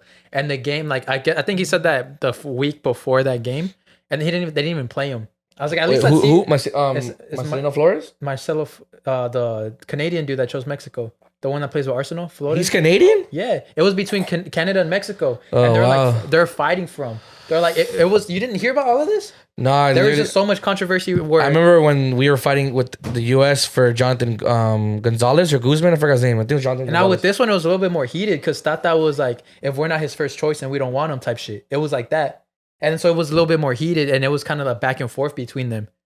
And then that's what it was. Why are you getting scared, bro? But what? Why you got the gun out? What do you got the Glock out for, dude? Getting ready. But they didn't even play him. I was like, what the fuck? Yeah. Like after fighting for him for so long, and you guys have him on the fucking bench, you're not even gonna play him. He's gotta give more. Like with these friendlies, he has to try out more, like a couple youngsters at least too. Exactly. I know right now he's trying out people for the World Cup, which is. That's smart, of course. But there's probably going to be some youngsters there that are hungry as fuck that want to go to the World Cup that maybe improve themselves and give them a chance. Why not? Yeah. Why not look into the future? Because we have to look into the future because we have no future. All of our players right now are in their fucking 30s. It's their last World Cup for a lot of them. Yeah, so it's like, why not right now? Why not with all these ones that have their last World Cup, take a lot of other youngsters as well that are trying to come and improve themselves so they can get that experience. That way we have a way better squad the next World Cup. Yeah. So it's like, this fool's a fucking moron. He wants to choose.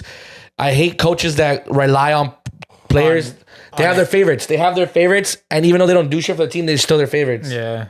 It's because they're like the heroes back in the day. But no, not even that. It's just some coaches just go off like just people that they trust. Yeah. Even though they trust that guy, they're not even fucking pointing up any type of stats. Yeah. True. And then shout out to Atlas. They won. Atlas. Also, Atlas beat Pachuca 3-2 on aggregate.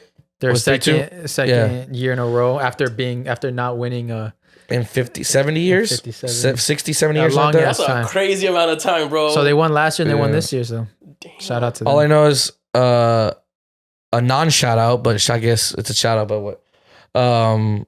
A dumbass of the week, our boy Randy, for calling Atlas the GOATs, even though he's a fucking Chivas fan, and he's from Guadalajara. Like, they caught him slipping on that one for sure. Bro. He's gonna start wearing an America jersey next year if they go to Randy, what are you doing, my boy? Randy, what are you doing, my boy? All the love for you, my boy, but what the fuck were you doing with that fucking... Oh, shit. Breaking news. Also, I don't know if you guys heard before you say... Oh, say it. Oh, yeah, I saw that, yeah. The verdict, Depp wins the trial. Depp won the defamation trial against Amber Heard. That's right, baby. Awesome. If you're watching this, we recorded this on Wednesday, and this just happened on Wednesday. They're like, breaking news. This is so last week ago. Oh, my God. This is so last week ago. All right, so now let's talk about the Celtics. Oh, wait, before. Sorry. They already announced the 10 official players that are already going to the World Cup for Mexico. Who are they? Ooh. So these players have been dropped from the team for the friendlies because they're already guaranteed to be in the World Cup. So we have Ochoa. There's Nestor Rojo. There's Cesar Montes. There's Jorge Sanchez. There's Guardado. Hector Herrera. Alexis Vega. Raul Jimenez, I don't know why. And there was one more. I forgot. Fuck, I forgot the other 10th one. Did I name 10? I didn't count. Did you say Salcedo? No, he's not. No. What's that dude from PSG? You didn't say his name. Oh, Edson Alvarez. No, he's not PSV. Sorry, no, PSV. Sorry. Ajax.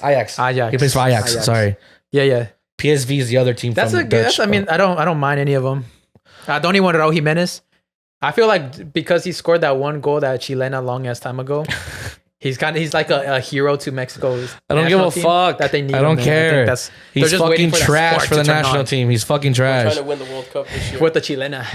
I don't mind it, bro. I call it. Mexico wins the World Cup with the Chilena from Raul Jimenez. Chimema. Put in $500 and it's gonna turn out to $5 Yo, if he doesn't, I don't give a fucking. Then he would be my hero. I'll never say one bad word about him ever again. What did you say? I'll gawk him up. I'll gawk up his like. Well, of course, once they turn 18, obviously, his whole bloodline. Gawk up. You made a word that... Gawk up. Glock. Y'all wouldn't gawk him up? If he did that in the final, if we won it, fuck yeah. Yeah, exactly. I'll be right in line with you. I'll be right behind you. Like, fan right there. I'll be right behind you like, go, Saul, go. Tap you. I'll tap myself in. I'll tap myself in like, I got you, bro. I'll let you breathe. All right, so now basketball. What the fuck's going on with basketball? So, yeah. Okay, sick. Now let's talk about bitches. Oh, we forgot about the Champions League final real quick. Madrid won 1-0. There you go. About something like that's kind of with the goal. Yeah, so that, I mean, you know, that happened. What happened on Saturday? Today's Wednesday. We're barely talking about it now. Madrid's 14-time champions, I think now. Yeah. Liverpool, even though they won the Champions League, they're not the best team in Europe. That's a total fact. But they won it all. They did the best way, and it just goes to show like not every coach has to be very technical and detailed like Klopp and Guardiola are. How they're just every detail matters. Sometimes you have coaches like Ancelotti who just put the right players in the right positions, the best players in the right positions, and let them play. His whiteboard says, "Have fun." Literally, just put the best players you can that you have on your team in every position that fits them the best, and let them ball out and have a good time. And just have a good time. And literally, that's what Madrid do, bro. There's not really a fucking game plan. They just have ballers on their team, and they fucking did it, bro. Yeah. Shout outs to them. They won. Not the best team in Europe. If you're a Madrid fan, you're like, we're in the bit. Like, no, you're not. You won the Champions League, but you're not the best team in Europe. Just relax. Since we're still on sport news and we're going from football to American football, did you guys hear about Deshaun Watson? Did he get acquitted or? And he's like, I don't know who he's gonna play with, but he has 24 active civil lawsuits, and actually today there's 24, and it's because like he would go to like these like massage parlors. Yeah. Oh yeah. And like the ladies are accusing him of like groping them and telling him like, "Hey, suck my dick" and shit. But I'm like, how do you accuse him of that? When you're doing it's your job. Well, it's because it's their low key job. They call it the suit. The suit accuses Watson of groping Smith. That's what they call it. But I mean, they still do it. Yo, right? This has been going on for a whole year already. Yeah, that's crazy though. How like he didn't play the whole NFL season because of it. Yeah, he got sat. Bitch Essence of the week goes to those. It goes to the late. Like how you suck dick and then try to suit someone. That's smart because they know what they're doing is like under the table. Well, no, he got picked up by the Browns. I think he's playing for the Browns. He got picked up by the Browns. He sat for the Texans last year. Yeah. He was for the Texans, sat out. And then that's now crazy he's with the though. Browns. I was like, damn, like your whole career taken from you just because. I mean, it was only 1 year. Getting a happy ending. But still, I mean, he's lucky because he still got picked up again by another team. So I guess he didn't That's have a happy ending. he hasn't have a happy ending yet. Yeah, you don't have a happy ending when you end up with Cleveland Browns. Sorry, Cleveland, but who the fuck wants to go to Cleveland? Who the fuck wants to live there? Who wants to go to Ohio? I'm sorry. Unless you're going to go see Dave Chappelle. Other than that, what are you doing? So what's up with the basketball? Basketball. This is the NBA playoffs. As we speak, I was gonna wear today's my Wednesday. jersey. The first game is tomorrow because today's June 1st. First game is the June playoffs? 2nd. Yep. Yeah. Or they- the championship. This is the NBA finals? This is the NBA finals. Bro, I was gonna wear my jersey, but it's bad luck to wear your jersey before game day. Warriors versus Celtics. Surprise Celtics are there. They surprised no, not everybody. surprised. We got a Warriors heart. taking that We shit, got a bro. heart, and we're locking down Steph Trust me, it's very Curry. surprising they're there. But they got there. It's not even that surprising. Yes, it We almost have the is. same fucking record as Golden State. We have you guys one had more loss. two. Yes, you got 2 less wins. Yes, I know the record is off by 2 wins. Whatever. But just because that's the team doesn't mean your team wanna should have bet? been to the finals. You want to bet? It's gonna be Warriors in 4 or 5. I'll tell you right now. It's gonna be Celtics Game 7, easy. Game 7? It goes to Game 7. Let me tell you why. Let me tell you why you're wrong. Let me tell you why you're wrong. This is the Warriors. go Steph Curry. This is the Steph Curry Warriors. gonna suck my dick. This is the Warriors' 6th NBA Finals appearance in 8 years. And it's their 5th time they've won. Well, it would be. This would be their 5th The time 4th. they win. 4th? I thought it was 5th. They lost twice. They lost it to Raptors and the Brown and the Cavaliers. I don't care. We need that 18. We need to one up the Lakers. You're not this. Yes, we are. Your squad in like a year, maybe next season or in 2. Will I see if they keep the same squad or add just another like role players or a star we might player? need a new You center guys just will 'cause definitely. Alfred's I see it. You guys are too young. None of these players. we're hungry. Tell me who on the fucking team has fucking any hungry. NBA. Look at the Warriors fucking lineup and tell me all the players that have NBA All Finals of them, experience. all of them. Almost all of them. Not all of them. That doesn't mean shit, dude. Experience fucking matters. What are you talking about? First of all, Smart's gonna lock down fucking Curry. He's Smart's not a gonna great shoot threes. defender. He's not gonna shoot. He's a threes. great defender. He's not gonna lock him down. I can see him locking down for maybe a game. I can see a game where Curry struggles. I can see that, but I don't think Curry's gonna struggle. I think we're gonna make him struggle. Tatum's pretty. You guys good will on make the it very defense. hard for him. I know that for a fact. But he's still gonna average at least 20, 25 points. They're gonna have to play a whole different game than they've played versus the Heat, and a whole different game. That Pretty they played sure. versus I'm pretty sure. Every team you play against has to be a different game. Yeah. No, that's Yeah. facts. It's But gonna, look, because they're close. Because Tatum's averaging like 26.9 points a game in the playoffs. Curry's like at 25.8 or 25.9. Exactly. It's just All right, that- relax. It's like a point something Exactly, points. it Relax. doesn't matter. Your goal can suck my dick. That's not my goal. I'm just saying. I think when you talk about roster wise, I think the Warriors still have a better team and a more experienced team. But we have hunger. It doesn't matter. You We're do the have hunger. underdogs. We're the You guys underdogs. are the underdogs. That's facts. Yes. I was watching ESPN today. I was getting mad, bro. I almost broke the TV. I was like, "Shut up, Stephen." Made me mad. I mean, no, because you have to realize like when it comes down to experience in playoffs and in fucking championship, it helps. Tatum's doing it for Kobe though, so we already won. But What is this? I'll mute. he's doing it for Kelvin. That's cool and all. I'm gonna just mute Saul. He's doing it for Kobe, and I love that and all. But still, fuck him. He's a Celtic player, so Fuck you. Anyone but the Celtics. I don't give a Fuck you. I fuck. don't give This a could be fuck. a Clippers versus Celtics finals, and I still go for the fucking Clippers. Fuck you. No one likes the Celtics Fuck except for you. people from Boston and you, apparently. Fuck you. So name me the starting 5 right now. Well, it depends which one. No, name me the starting 5. Marcus Smart, Jason Tatum, Horford, and I always fuck up Horford. on the last Horford, and then I don't know the other two There you because they go. always move. They Is he a always Celtics switch fan? them around. That doesn't mean anything. No, I You're ask like, you "Oh, this. bro, I ask you this I wear not a because band?" of me. I don't ask you because of me. Because there's someone in our group chat that believes that you're not a real Celtics fan. Who? I can't say his name. He's very innocent. So we got A, right? We got Kenny? A. Kenny? Bro, first of all, Kenny, if you're watching this, I will break your ankles any day, anywhere. I don't care with what type of ball we play, even a volleyball. He's talking about just basketball team, not basketball game. I don't give a fuck. Gotta show it. because he told me that if you're actually a true Celtics fan, because I defended you. He said you couldn't. Bro, we name, went to a he said Celtics you game. couldn't. Can you name their 6th man? I was like, nah, Cesar can name all of them. He had your bag. I didn't say shit. You're like, I didn't say shit. I said, you know what? I'll ask It him. still doesn't take All away I from- said was I'll ask It him. still doesn't take away from me being a fan. It doesn't take away from me following my team. You know how you have to be a fucking Celtics fan? You have to watch him lose every fucking semifinal for the past 3 years, bro. And you still have to love him. First or second round. Yeah, and you still gotta go up and be with them. Nah, I mean, I told Kenny too. Like he's been Celtics fan since like freshman. Well, they say he's been sucking Celtics fans' dicks or something like that. He's been sucking dick. He's been sucking Celtics' not dicks. since I met him. He's been a Celtics fan. Yeah. No, I didn't say anything. I just said I'll ask you. I had a little freshman year when I was like teeter-tottering, and I was like, all right, what was your teeter-tot? You were about to go bandwagon. Because I went, it was during the bandwagon time. Because then I went to San Francisco when they won that final. So I was like, maybe Golden State my team. And then I stopped following basketball for a bit, and I was like, fuck that. Celtics are still my team. You know, it's funny because they're very, very similar because you know how they were only 2 wins apart in the season, and in the postseason they're only 2 wins apart too. Yeah. Because the Warriors are 12-4 in the playoffs, and the Celtics are 12-6. Yeah. They have 2 more losses than them. I'm telling you, we're hungry. It's gonna be a good. All I know is it will be a great, entertaining final. First one's all I'm saying is I wouldn't be surprised if it's like I can see a 4-1. 4-1. Yeah, I'm not gonna lie to you. I can see Celtics winning the first game because they're like pumped right now. Yeah. But then I feel like Celtics would just Warriors just cruise.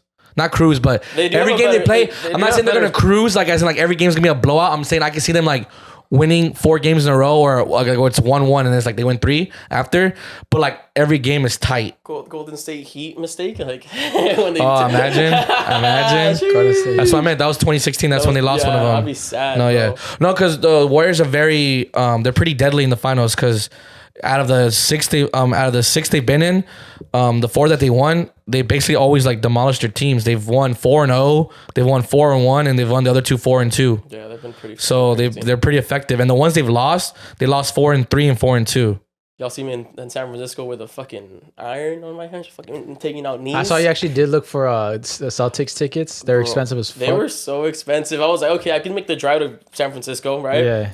And then I looked up the tickets. I was like, fuck it. Shittiest tickets I can buy. I'm going to be at the ceiling. They're $900 plus parking. And I was like, fuck, all right, what about normal seats? It's $4,500. I was like, I'll just watch it at home. I hate how expensive, dumbly expensive, yeah. Dumbly expensive Lakers tickets are. For no fucking reason. And it's not resellers, it's just retail? It's just retail. That's pissing me off. From any app, or even on fucking when you go over there, it's just expensive just because LeBron's on the team. So I'll drop the bag. We could have been at free Laker games. What? I just gotta say that you dropped the bag. What did you do? Because that girl, you don't remember that girl that I wonder. Yeah, you asshole, take one for the fucking team. Yeah, I think I don't know if she still listens, but she's like my ex-girlfriend's friend now or something. They hang out. I think so. Yeah. What? Yeah, I knew I know you brought it up. I wonder if she still listens. I don't know. What's up? What's up? How you doing? If you still listening? You still dropped the bag. I'm still upset. He's still upset. I'm not even a fucking. And you know Lakers what's fan, fucked up? She's nice. She is nice. She's nice. Very lovely. She's really cool. Yeah. I think I'm gonna hit her up. Fire emoji. Hey, how you been? If you are watching, you're a very awesome person. Yeah, you're really cool to hang out with. Yeah, she was really cool. But I saw you got a boot thing. I got mad. Whose fault is that? It's literally yours. You dropped the bag, bro. Well, she's not gonna wait for me, bro. That's fate. Oh hell no. Hey, if the Celtics win, I'll cut my hair like Jason Tatum. Hey, you guys should do a bet. Why? I'm not even a Warriors fan. I'm just saying the Warriors are gonna win. I'd have to find a Warriors fan. It'll be fun if the Warriors. You know what? Call Kenny up. Let's make a bet with Kenny since he called me out. If the Warriors win, you should dye your hair. Green? What color are they? Oh, blue or gold. Blue or God. gold. Blue or gold. Just in time for football season. Go Chargers. And then if the Celtics win, you should dye yours green or white. I'll do white. Fuck it. White, yeah. Okay. I'm not gonna dye my hair. Why not? That's a dumb bet. It's fine. What about you? I already had my hair dyed. That's dumb. You joined our bet. All right. Well, now let's talk about bitches. That was fun. The whole experience thing. I'm saying, imagine 6 championships in 8 years, bro. Come on, dude. They just have to. Y'all haven't made the fucking playoff. You guys haven't made the fucking championship since 2010. Imaginemos cosas chingonas. Huh? ¿Por qué no se puede hacer bien? ¿Por qué no podemos ganar el campeonato y ya? Imaginemos cosas chingonas. Oh, Chicharito. Yeah. Before the World Cup. Dude, that honestly always makes me kind of tear up or it gives me goosebumps. Like it's a TikTok. And then they put the Germany. Like he's like always saying like why don't we just dream amazing things? Yeah, like why can't we just dream like we're gonna win this and that? He's like, come on, let's be going against Germany. It's like, and then I edits to them fucking him assisting them. Yeah. And they're crying when the final whistle blows. I'm just like, my hands. I even have chills thinking about it right now. I fucking love you, Chicharito. Ooh, World Cup year.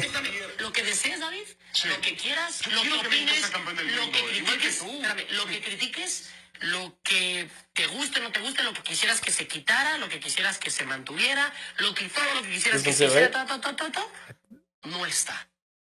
Porque hay. It is that interview, but it's a long version. Imaginémonos cosas chingonas, carajo, imaginémonos, échele. O sea, ¿por qué no? O sea, lo que yo me refiero y es muy amplio y es muy simple y es cada quien, y yo lo respeto y es, ¿por qué no? ¿Por qué no pasar en primero de grupo? ¿Por qué no? ¿Por qué no? I like how he was getting super passionate. He was like about to cry. He was getting passionate. ¿Por qué no? No, it's true because it kind of sucks when your own people don't believe in you. Exactly. All right, let's hit one last topic. There's, all right, but anyway, let's talk about bitches. We haven't talked about bitches all day. I was watching yesterday, bro. When I was dyeing my hair yesterday, I felt like, oh yeah, guys. So how you gonna say let's talk about bitches and I was dyeing my hair? Exactly, because I'm the bitch. No, bro, listen to this. Nani? I was dyeing my hair, right? I had that heater thing on my head. You look cute. And I had like not sinful. I had wrap on my head. I had the thing on my head. I was sipping on boba. And I was watching like a love drama on Netflix. Oh, hell no. I was like this. I was like just watching it. I was like, and he was like, mm-hmm. You were texting your girlfriend and stuff. I was like, bitch, did you watch episode 2? Are you keeping up with the Kardashians right now? But I want to bring that up because the show I was watching was called Imposter. It's on Netflix. Have you guys heard of it? No. It's insane. If you guys have heard of it, you guys already know. I feel like when you're bored and you're at like waiting somewhere, any type of show that's on or movie, you are just very interested in it. And then I can't really move away from the TV. The TV's right there. But it was a really good. So it's about this. It's kind of reminded me of the Tinder Swindler. But think about this. Think about the girl of your dreams. Y'all have Imaginémonos cosas chingonas, carajo. Y'all have like the great like. Oh hell no! He did it again. No, imagine the girl of your dreams, and then just leading everything up to marriage. You guys are finally getting married. Your family's happy for you guys. You guys having a great wedding. You guys love each other, and like a month into the marriage, you guys are loving each other, and then she's like, hey, go take the dog to the vet real quick. So you go take the dog to the vet because that's your guys' son. And then you give the person your card to pay, and it gets declined. And he's like, what the fuck? Here, try this one. And that one gets declined. But it's impossible to get declined because his parents own like a multi-million-dollar company. So like, yo, there's no way it's getting declined. So he goes to the ATM and it's getting declined. So he's like, yo, what the fuck? He goes home and notices his wife is gone. And then all her stuff is gone. And then there's a video on the laptop saying, hey, you just got finessed. I'm sorry. I took everything. But you're a really good guy and you'll meet someone that would treat you right. But it just wasn't me. But she stole his money? Yeah. She stole everything. Everything. Right? So that's where it starts. And her job is to swindle people. So she makes people fall in love. She gets married with them and she disappears. And she has a new personality every single time. She has a new name, a new hairstyle, a new accent, a new background. It's crazy. It's a whole job. It's fucking sick. I don't want to spoil. I don't know if it's a spoiler if I say. Honestly, I don't know what the fuck is. It's so hard to like try not to spoil TV shows because it's just always something.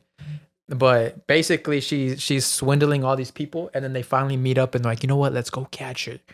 And it's really good. It's like a mob of people. Yeah, kind of. It was really good. You guys should check it out. I'm gonna tune in. It's called The Imposter. I'm gonna tune in. Did you watch the entire series in there? What the fuck?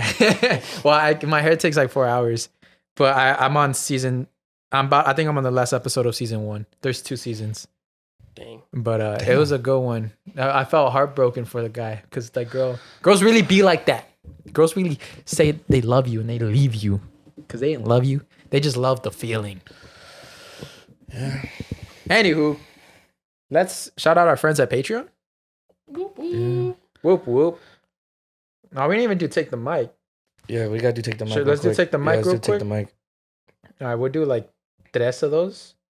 3 leches. 3 leches. Ay, Cesar, mijo, porfis. Can you get the control and change the source to HDMI 2? 1, 2, 2. It's already there, bro. Oh, I'm sorry, HDMI 1. Ah, Hey, You look funny. I look funny. Yeah. Kenny, I'm gonna text Kenny separately from the group chat today. But like, so you talking shit, huh? I'm like, so do you want to go to a bar in Boston? See how much more. because you also have a Boston's hat. No, I have the jersey. Don't you have the Boston's hat? That's the Red Sox. That's the Red Sox, yeah. That's Boston. Yeah, well, Boston Red Sox, yeah. I wear that one to the gym when Celtics win. So what's your obsession with Boston? Have you been to I Boston? never have, and I should. So why Boston? I don't know. I think so. It's funny. When I was younger, like my cousin used to live with me, and like they were Laker fans, and my dad was like a big like Contreras type of person. Yeah. So he'd always go against whatever they would say just to fuck around. And he, of course, Lakers. Opposite would be Celtics right away. Yeah. And it was like right during that time where like they had like their dynasty, like like the only one that wasn't really a dynasty. Back and back. Yeah. And anything is possible. And so I think that's where I started liking them, and then I let go of basketball for a bit, and then like starting like 2 years ago, I picked it up again, like after college, after high school. You know, that's how I kind of became a Real Madrid fan. You're a Real Madrid fan. Get out of here. Because everyone was a Barca fan, and I just like arguing and fighting. I was like, Yeah. I'm gonna be a Real Madrid fan. Well, also I'm a Patriots fan because like my And then cousin- Ronaldo's cute. Never fucking mind. How do I delete things from here? Guys, I'm gonna learn how to use this keyboard really well and like anything. Yo, sus before we get that's into said, the I'm take gonna, the mic say, thing, sus alert. random question. alert. Just don't even get mad if I ask. I'm gonna it, get okay? mad, bro. I'm gonna throw everything on the fucking floor. Yo. Go ahead. Y'all ever feel like you weren't good for somebody? Oh yeah, bro. No, never. That's Hell their yeah, fucking loss. Right? We can talk about that on the Patreon, but 100%, bro. When you give someone your all and it wasn't enough, and you're like, what the fuck? What else do you want? Or like you give someone your all, but then you still like you always Fuck try not it. to fuck up, but you always find a way to fuck up. Self-sabotage, just because you're trying not to fuck up, so you're self-sabotaging yourself, when really you could have just been yourself, but it's really hard to be yourself because she makes you nervous. Bro, there's one girl that makes me nervous. That was Oh, spot on. holy shit. Yo, I thought you were fucking around and then it just made sense. These are just his thoughts. Holy You just shit. all we have to do is just pull them out of his head. Shit. Boom, boom, boom, boom, boom. Like, you know, I'm out What here. you thought say? The clip is not because every loaded? time you go and start talking fast, I know you're fucking around.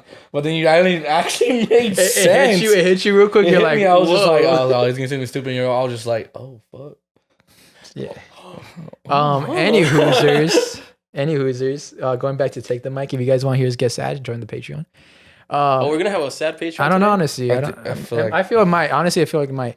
But remember how last episode, we talked about the guy who fucked his girlfriend's best friend while the girlfriend was knocked out?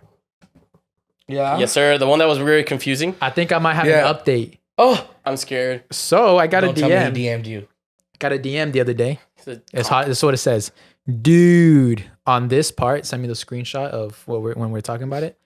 My ex fucked my bestie while I was drunk too. I wonder if that's him. And I'm like, do you think he listens to us? And she's like, yes. Dun, dun, dun. Drama and I.E In Friends. I bet you she told you don't tell anyone, huh? Yeah. she said. Now you just told A, B, C, D, E, F, G, H, I, J, K, L, M, N, O, P. Oh shit! The next text, she's like, "Please don't put this on the podcast." You told the wrong person. You told You should have person told them. B. You should have told Aaron. Should have told Caesar. Not me. Well, we didn't say her name anyway. I know. so. I'm just kidding. All right. First, take the mic. So, take the mic is an anonymous place where you can give your confessions and and just say your sins, and you'll be forgiven by Click us. the link if you want to lay something off your chest, or you want to say some funny stories, or you want to just something that you're hurting about, or just anything. Before we start, you guys think there's any tia fucking in this one? The last couple weeks, we've been seeing a lot of tia fucking. Holy shit. I A hope lot so. of you guys tias are sluts. Hey, tell your tia said what's up. Where can I find these tias at? Not my own tias, just these other tias. Your tias. Not my tias. I your guess tias. technically every girl you hook up with is a tia. Man, I know the whole thing. Relax, bro. That shit just gets broken down a long time ago. Yeah. Oh man. This girl got the wagon. Yeah, you make sense, bro. Honestly, like I didn't mean to get sad and all. No, But like I don't know, man. I feel what you're sometimes feeling, I just I just like I was hard to asking be y'all yourself. you've ever felt like you just weren't good enough for someone? But if you were yourself, Or you like would have. you ever have you ever felt like you just didn't deserve that one person? I feel like it'd probably be the opposite. I feel like they probably didn't deserve me because if I know what I can, I've never felt that before. I mean, well, if your intentions are pure, right? Your intentions are pure. Mm-hmm. So you can give someone the world, right? Mm-hmm. And if someone doesn't want to accept that, so someone doesn't want to take that, you're like, well, maybe they don't deserve me. Maybe God doesn't want them in my life. Okay. And He's saving me for someone else. Mm-hmm. So that's how I see it. Yeah. So it sucks thinking like that, but it's like, fuck. Like the girl you really want doesn't deserve you. It's like, what the fuck? Like, this is the girl I want. Or the girl you really want, you feel like you're not good enough. Yeah. Or you don't deserve them. Yeah. It's a suckish feeling. For sure. But I mean, if you give it your all. No, yeah. You give your all. You just don't hold back. That's what I've done now. I just don't you hold give back. your all and then you you really want to have something with them. Yeah. But like you somehow always manage to screw it up. And it's not even them, it's you. And it's just because you're overthinking, trying to make it perfect. Yeah, sometimes, yeah. Or have you ever tried to like compare yourself to like maybe someone they've gone out with before or something? I used to do that, but not anymore because they're not that they don't want that person anymore. If they did, they would have still been with that person. Yeah, that's why they broke up with them. Yeah. Like my like I had it like. If you think about it, like it was like clout, like someone with clout. Yeah, exactly. Yeah, but now we got more followers than him.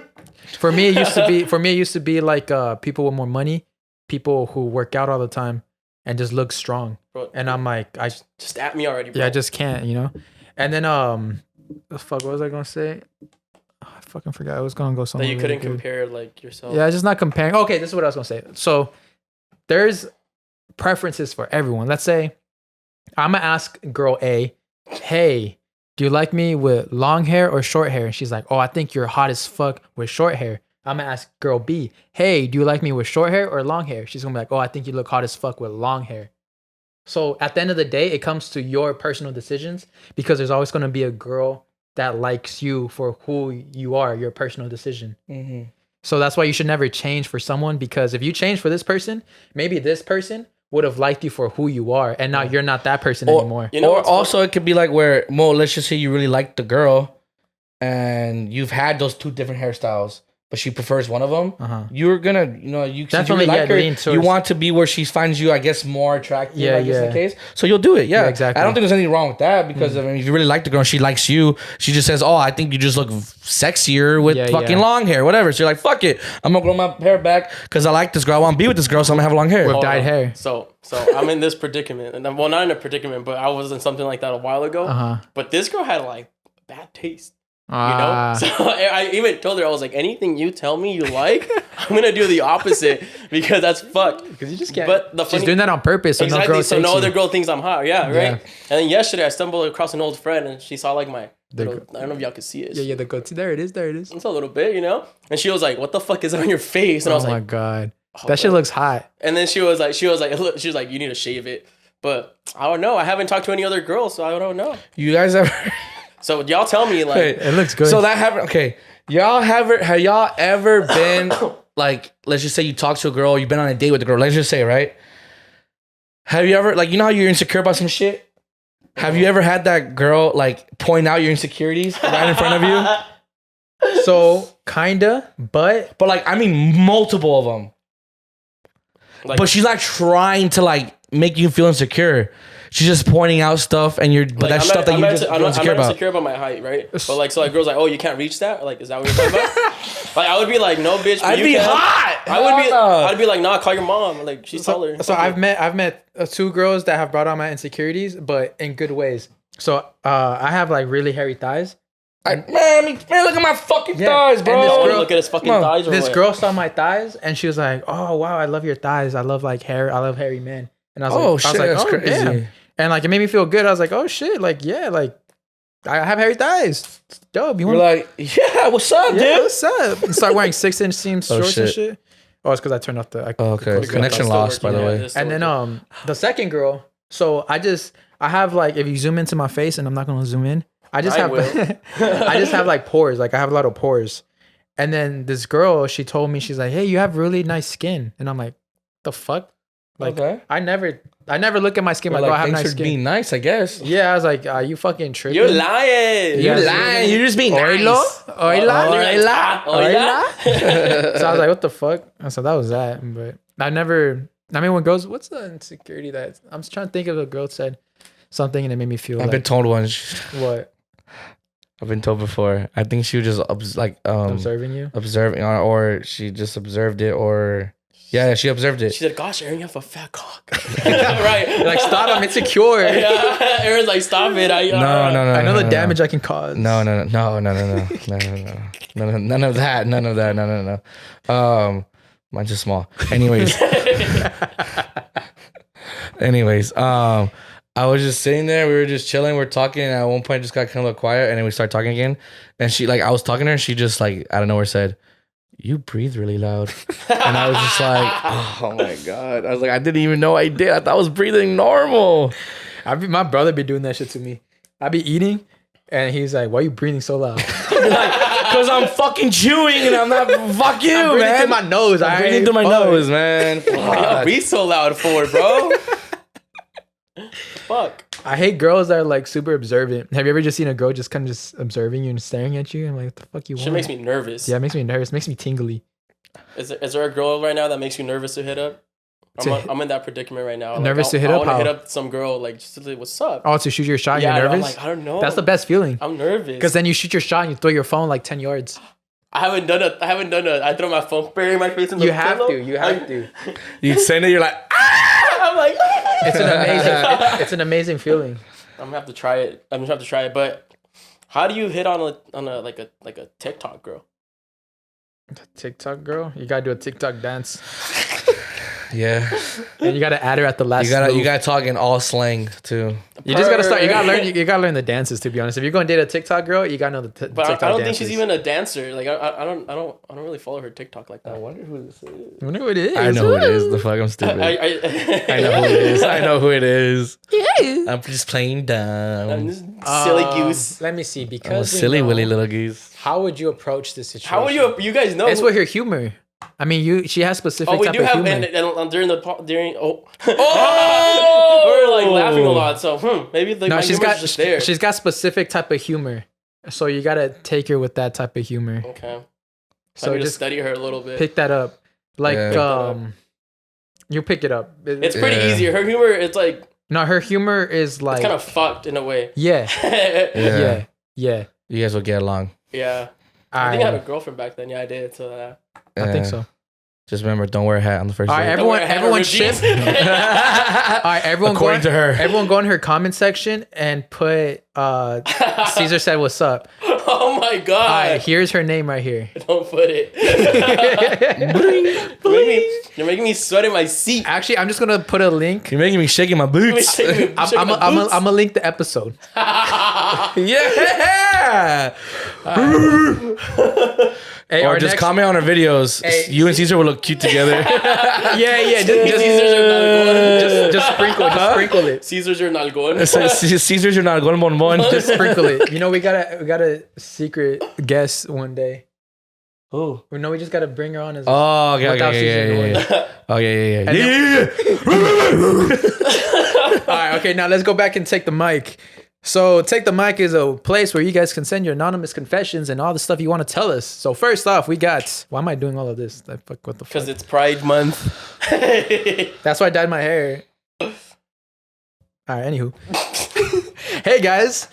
So I saw that y'all saw my story in episode 63. It was about her getting me jealous and her getting with my friend. And I took y'all's advice and I moved on and I'm talking to her best friend. Thanks, guys. That's right, King. Good shit, King. King or queen? I couldn't tell. Oh, okay, my bad. King or queen? Another episode 63? Holy shit. Oh, I think you said it twice. Oh, this one's longer though. Is it? Hey guys, so y'all read a story about a girl who was trying to make me jealous and got with my friend, episode 63. So I'm currently talking to her friend. This was first. So currently, right now he's updating. He's doing live tweets. Right now he's like, I'm currently talking to her best friend. And then the one that we just saw, like, hey, I got with their best friend. Oh, okay. So this one was first. Yeah, that was first. Fire. Okay, Good shit, nice. King. All right, let's see this one. My boyfriend and I have been together for 3 years and live together. He stopped doing the little things he used to do in the beginning of the relationship, like bringing flowers, planning dates, or even getting ready to go to dinner. He's been hella bumming it. Honestly, just think it's because he's gotten into the routine of me just always being there. I started going out with my friends more to give us space to miss each other, but he doesn't seem to get the clue. I brought it to his attention, and his solution is for me to be in an open relationship. Oh. Yep, you heard it right. Ooh, for shit. only me to be in an open relationship. Oh, He's a shit. He said I can go on dates and do whatever I want, and he wouldn't do the same. He would just work and stay home.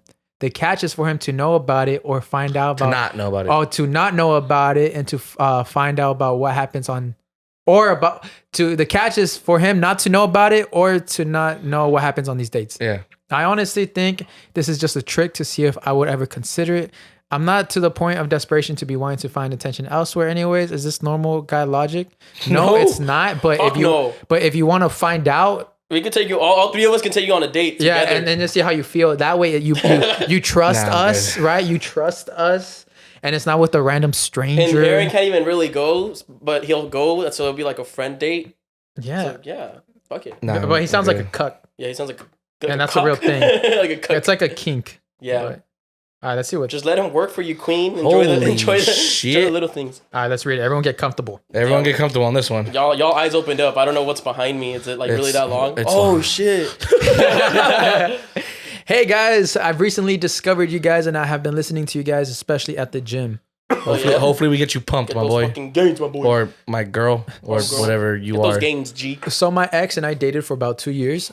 Last year, I met this other guy. Okay, girl. And I felt the sexual attraction since the beginning. Oh, nice. I didn't do anything about it. Well, I put up with a lot of crap. Oh, I did forget to tell you guys that I met him at work. Yes, I know that's the worst, but I honestly thought he was the one. Isn't that the worst? I feel like the worst is like meeting someone at like Not that club. for the first time. I don't know, honestly. Oh, okay. I'm just saying shit. Well, we pretty much called it a quits in July after he told me he didn't know what he wanted. I wanted to take the next step. We were both in our late 20s. Well, we kept it cool and I still went over and still hooked up. And in one of those hookups, I used the restroom and saw that my stuff were gone and replaced with things I would never use. Well, in March, a week before my birthday, he came to me at work to tell me he was seeing someone else. He told me at work. I felt like someone ripped my heart out. Later that day, he called me and we argued and he said that I acted like I didn't care what I was supposed to do. Cry and yell at work. Well, not even a month later, they moved together and got engaged. Oh, In this conversation, I also came to find out that he was already with her while we were hooking up. And he was talking about spending time together. He also told me that he was talking to multiple females and didn't have any emotional attachment to any of them. And the only reason why he told me was because she found my things and all the notes and letters I wrote him, and she felt threatened by me. His girl also requested me on Instagram and I accepted her. I know it's so petty of me, but I was curious. I wanted to know what she had that I didn't. And one more thing at the beginning of our relationship, he allowed his ex to move in with him and he hid it from me for 6 weeks. And when we finally moved out, when she finally moved out, he was so depressed by it while I was out from work for surgery. He didn't even try to come visit me. I should have known. I just chose to ignore all the signs. Right now, I don't want to date. I'm focusing on myself. I started working out for the first time in my life, and I can honestly tell you guys that I still miss him, just not like before. It still hurts, just not the way I used to. He still crosses my mind, and I hope he is doing okay. But most importantly, I'm happy, and all the confidence I lost while I was with him is back and better. And anytime he sees me at work, he only sees a smile on my face. Yes, queen. Yes, queen. Yeah, good shit. I mean, Yeah, fuck that asshole. you figured that one out. Yeah, that's Damn. crazy. Used to work there though. I could not. Yeah. I want to have a threesome with Hans and Caesar. Damn. Kenny, You're- Kenny, It's Kenny. Kenny on there. Sorry, Damn, Kenny, you're I'm about to going get after you're about to you be in right a now. fucking ferocious threesome Yeah, because no, Hans and Caesar fucking always fight. They're They're gonna about to be be fighting arguing. over you. Who gets to fuck first? Who gets that pretty little mouth? Who gets that pretty mouth first? All right, let's do one or two more. I say two more. All right. The Hans Caesar one got me excited. He's like, hey, hit us up. I set up He's like, hit us up. I set up my current boyfriend of 8 months And when the girl texted him, he responded back, which I was like, okay, it's a hi. But when the girl started asking more questions, like, for example, if she could take him out or, hanging out, he said, sure. Okay, so she's tricking her boyfriend. It looks like. She's tricking him. Okay. Yeah. And he said, sure. But then he said he couldn't, which I was like, woo.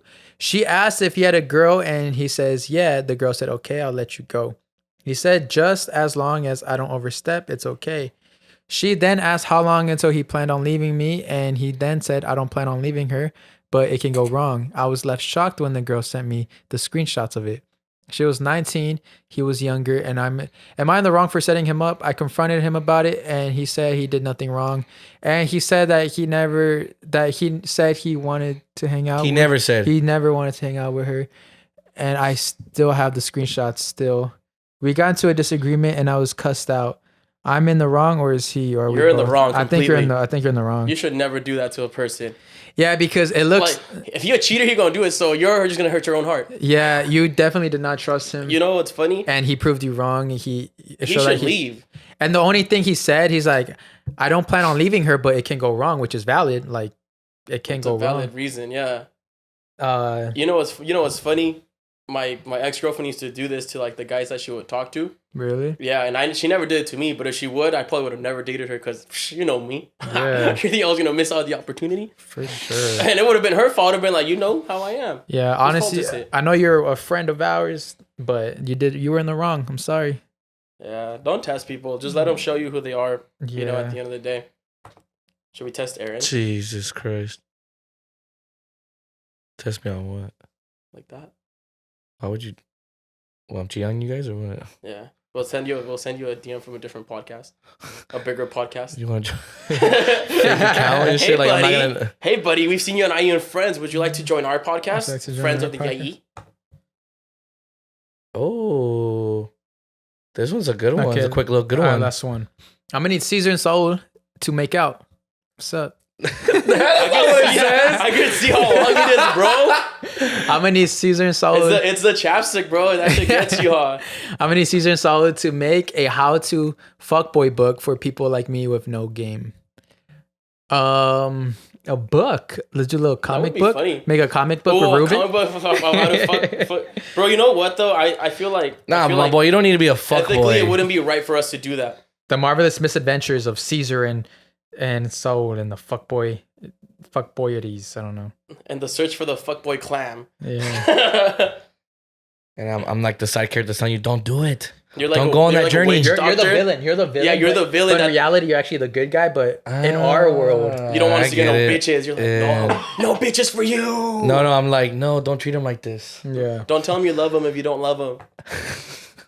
That's my favorite. I love you. All right, well, that wraps up Take the Mic. And now it is time to shout out our friends on Patreon. Can I play with this more? Yeah. All right, so Patreon is a website or app. I like how you don't even know where you're at. Oh, no, you probably do, huh? Yeah. No, okay. Yeah. You can switch the cameras if you want. Just hit source.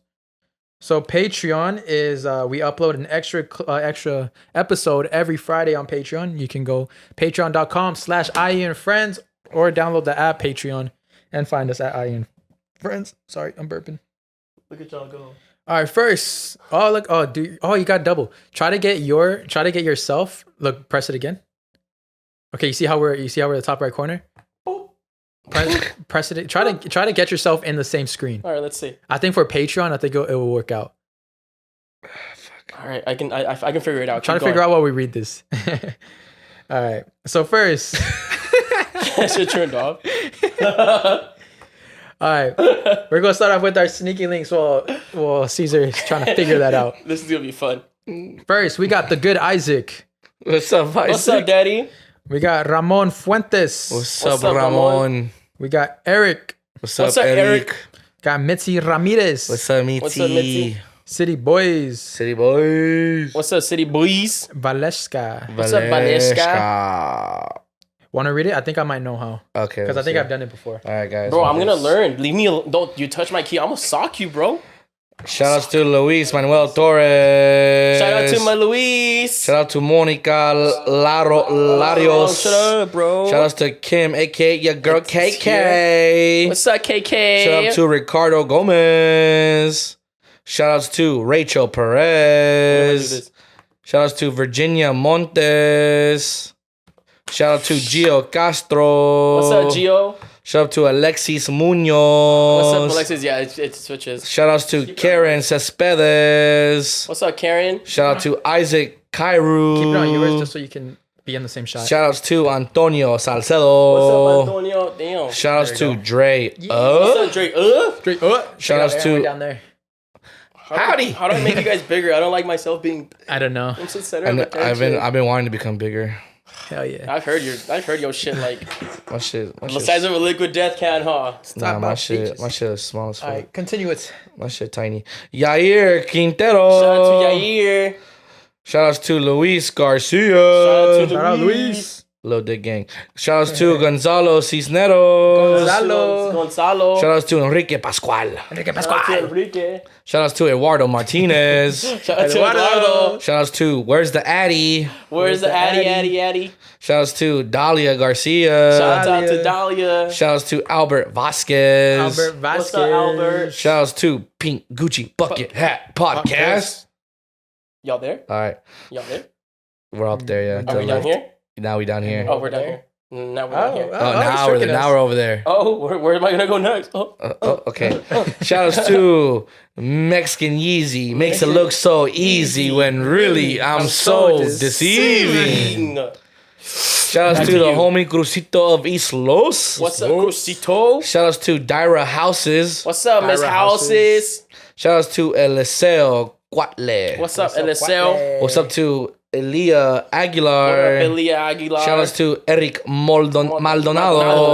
Shout outs to Daddy Big Cock 69. You know what's my favorite emoji now? The lip biting one.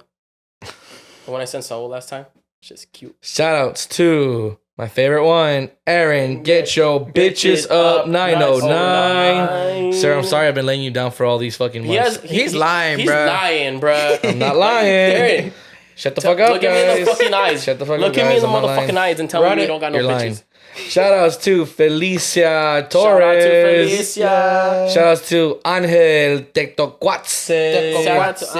Shout outs to Bianca. Shout out to Bianca. Shout outs to Con Tiempo. Shout out to Con Tiempo. Shout outs to Mark Marin. Shout outs to Victor Macedonio. Shout out to Victor Macedonia. Shout outs to Alex Sandoval. Shout out to Alex. Shout outs to Bryant. What's up, Bryant? Shout outs from Playboy, from the Bay Boy. Turn around to see what you're turning down. This is more fun. I'm gonna make it more fun. Watch. Shout outs to Adalis Tirado. Shout out to Adalis. Shout outs to Kevin El Cemental. Kevin. Kevin. Shout outs to Evelyn Prado. Evelyn Prado. Shout outs to Haiti Morales. Shout out to Haiti. Shout outs to Ashley Lemos. Shout Ashley out. Lemos. And then last shout outs to hold up. We got a message. Shout outs to Perla Armijo. Shout out to Perla. Sorry. What the fuck? I never Bro, seen how that do I before. get camera one with? Oh, now we're all gone. What's going on? What the fuck is going, bro? Bro, stop touching his wiener. I'm not. Oh, my wiener. Yeah, stop touching my wiener, dude. Stop touching his wiener, All right, there you brother. go. Sorry, there's still more, guys. Boom, boom, Shout boom. outs to Daniel Beltran What Ayala. it do? What it do? What it do? Shout outs to Tanya Uruchima. Ba-ba-ba. Shout outs to Kevin Miranda. Kevin What's up, Kevin? Miranda. Shout outs to Miraya. Miraya. Shout outs to Biani. Yanni. Shout outs to Jessica Shout Vasquez. out to Jessica Jessica. Shout outs to Ryan Ethan I Garcia. hope it's that Ryan. Bum, bum, Ryan, are you bum, that bum. Ryan? Shout outs to Pomona Guy. What's up, homie? Shout outs to peace. Selena Valencia. Selena. Shout outs to Javier Ayala. Sahari. Shout outs to Janet. Janet, hola. Shout outs to Austin Rojas. Hello, Austin. Shout outs to Nando S. What's up, Nando? And finally, shout outs to Leslie. Hey, what's up? Turn off that shot. Yeah. Oh, we need the Now it's time Let's for figure that out our today. sugar mamas And our sugar daddy. and sugar What's up, babies? daddies. What's up, daddy? Fuck me, daddy.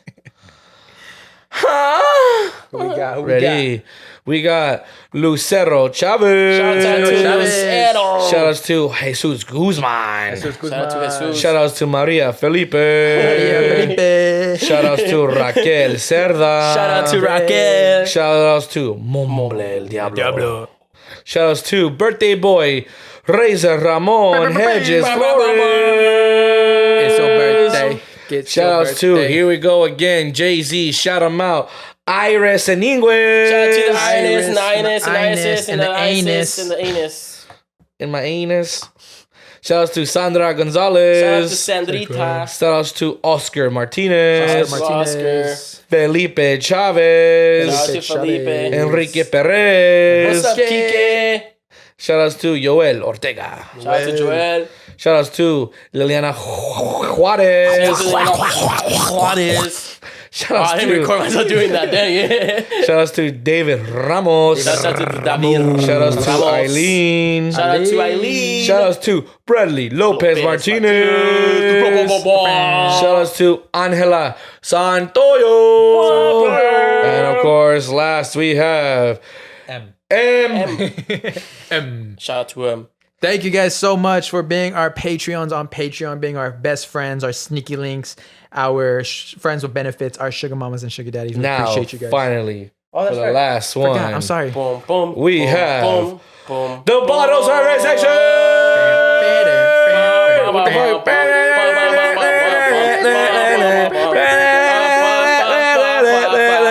Here we go. Shout outs to the one and only big dude with the big cock. He probably has 12 inches of it. He's very rich, ladies. Hit him up. Jerks off like this, all the way up here. He jacks off with both fucking all the way up here. forearms. He has to ask his dad to help him. It looks like jack he's off. churning butter because he's so high. You know he's a fucking pimp because he has his service. His name is Alvaro Benitez.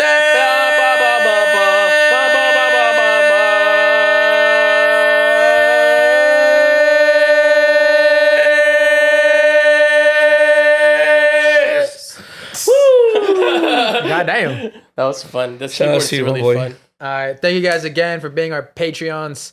We appreciate you guys. New episode every Tuesday and Patreon every Friday. You can find me at every social media platform at Saul V Gomez. You can find me crying in the corner at airbear_IE.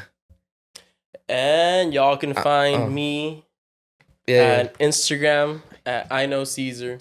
It was great having you guys here today. Shout outs to Ruben for being on here. Thank you so much for that great We love you, Ruben. Thank you. that great Zoom call. It was very fun, very It was kind of like very inspiring person. Yeah, it was You guys inspiring. make sure to definitely check out the comic, bro. The best Archie comic, June 15th. June 15th. I wonder if I worked. We love that you day. There's a guys. comic Thank you book, so much for watching again. Thank you for continuing to support us. Happy Pride Month. Happy Pride Month to all of you who identify as gay, lesbian, trans, whatever it is. Bisexual. LGBTQ. Shout outs to you guys. Hopefully you have a good Pride Month. Let's stop the hate. Let's stop the violence. Let's spread Peace, the love, prosperity, and positivity. Okay. Love each other. Make each other. How about we make each other laugh and not make each other cry or make each other hurt? That's right. I like that. And with that saying, if you're watching this, I'm sorry. Nothing. Stop doing those. We love you guys. Thank you so much. Have a great day, guys. We love you. Bye. Aaron, stop doing those fucking fucking wall breaks, bro.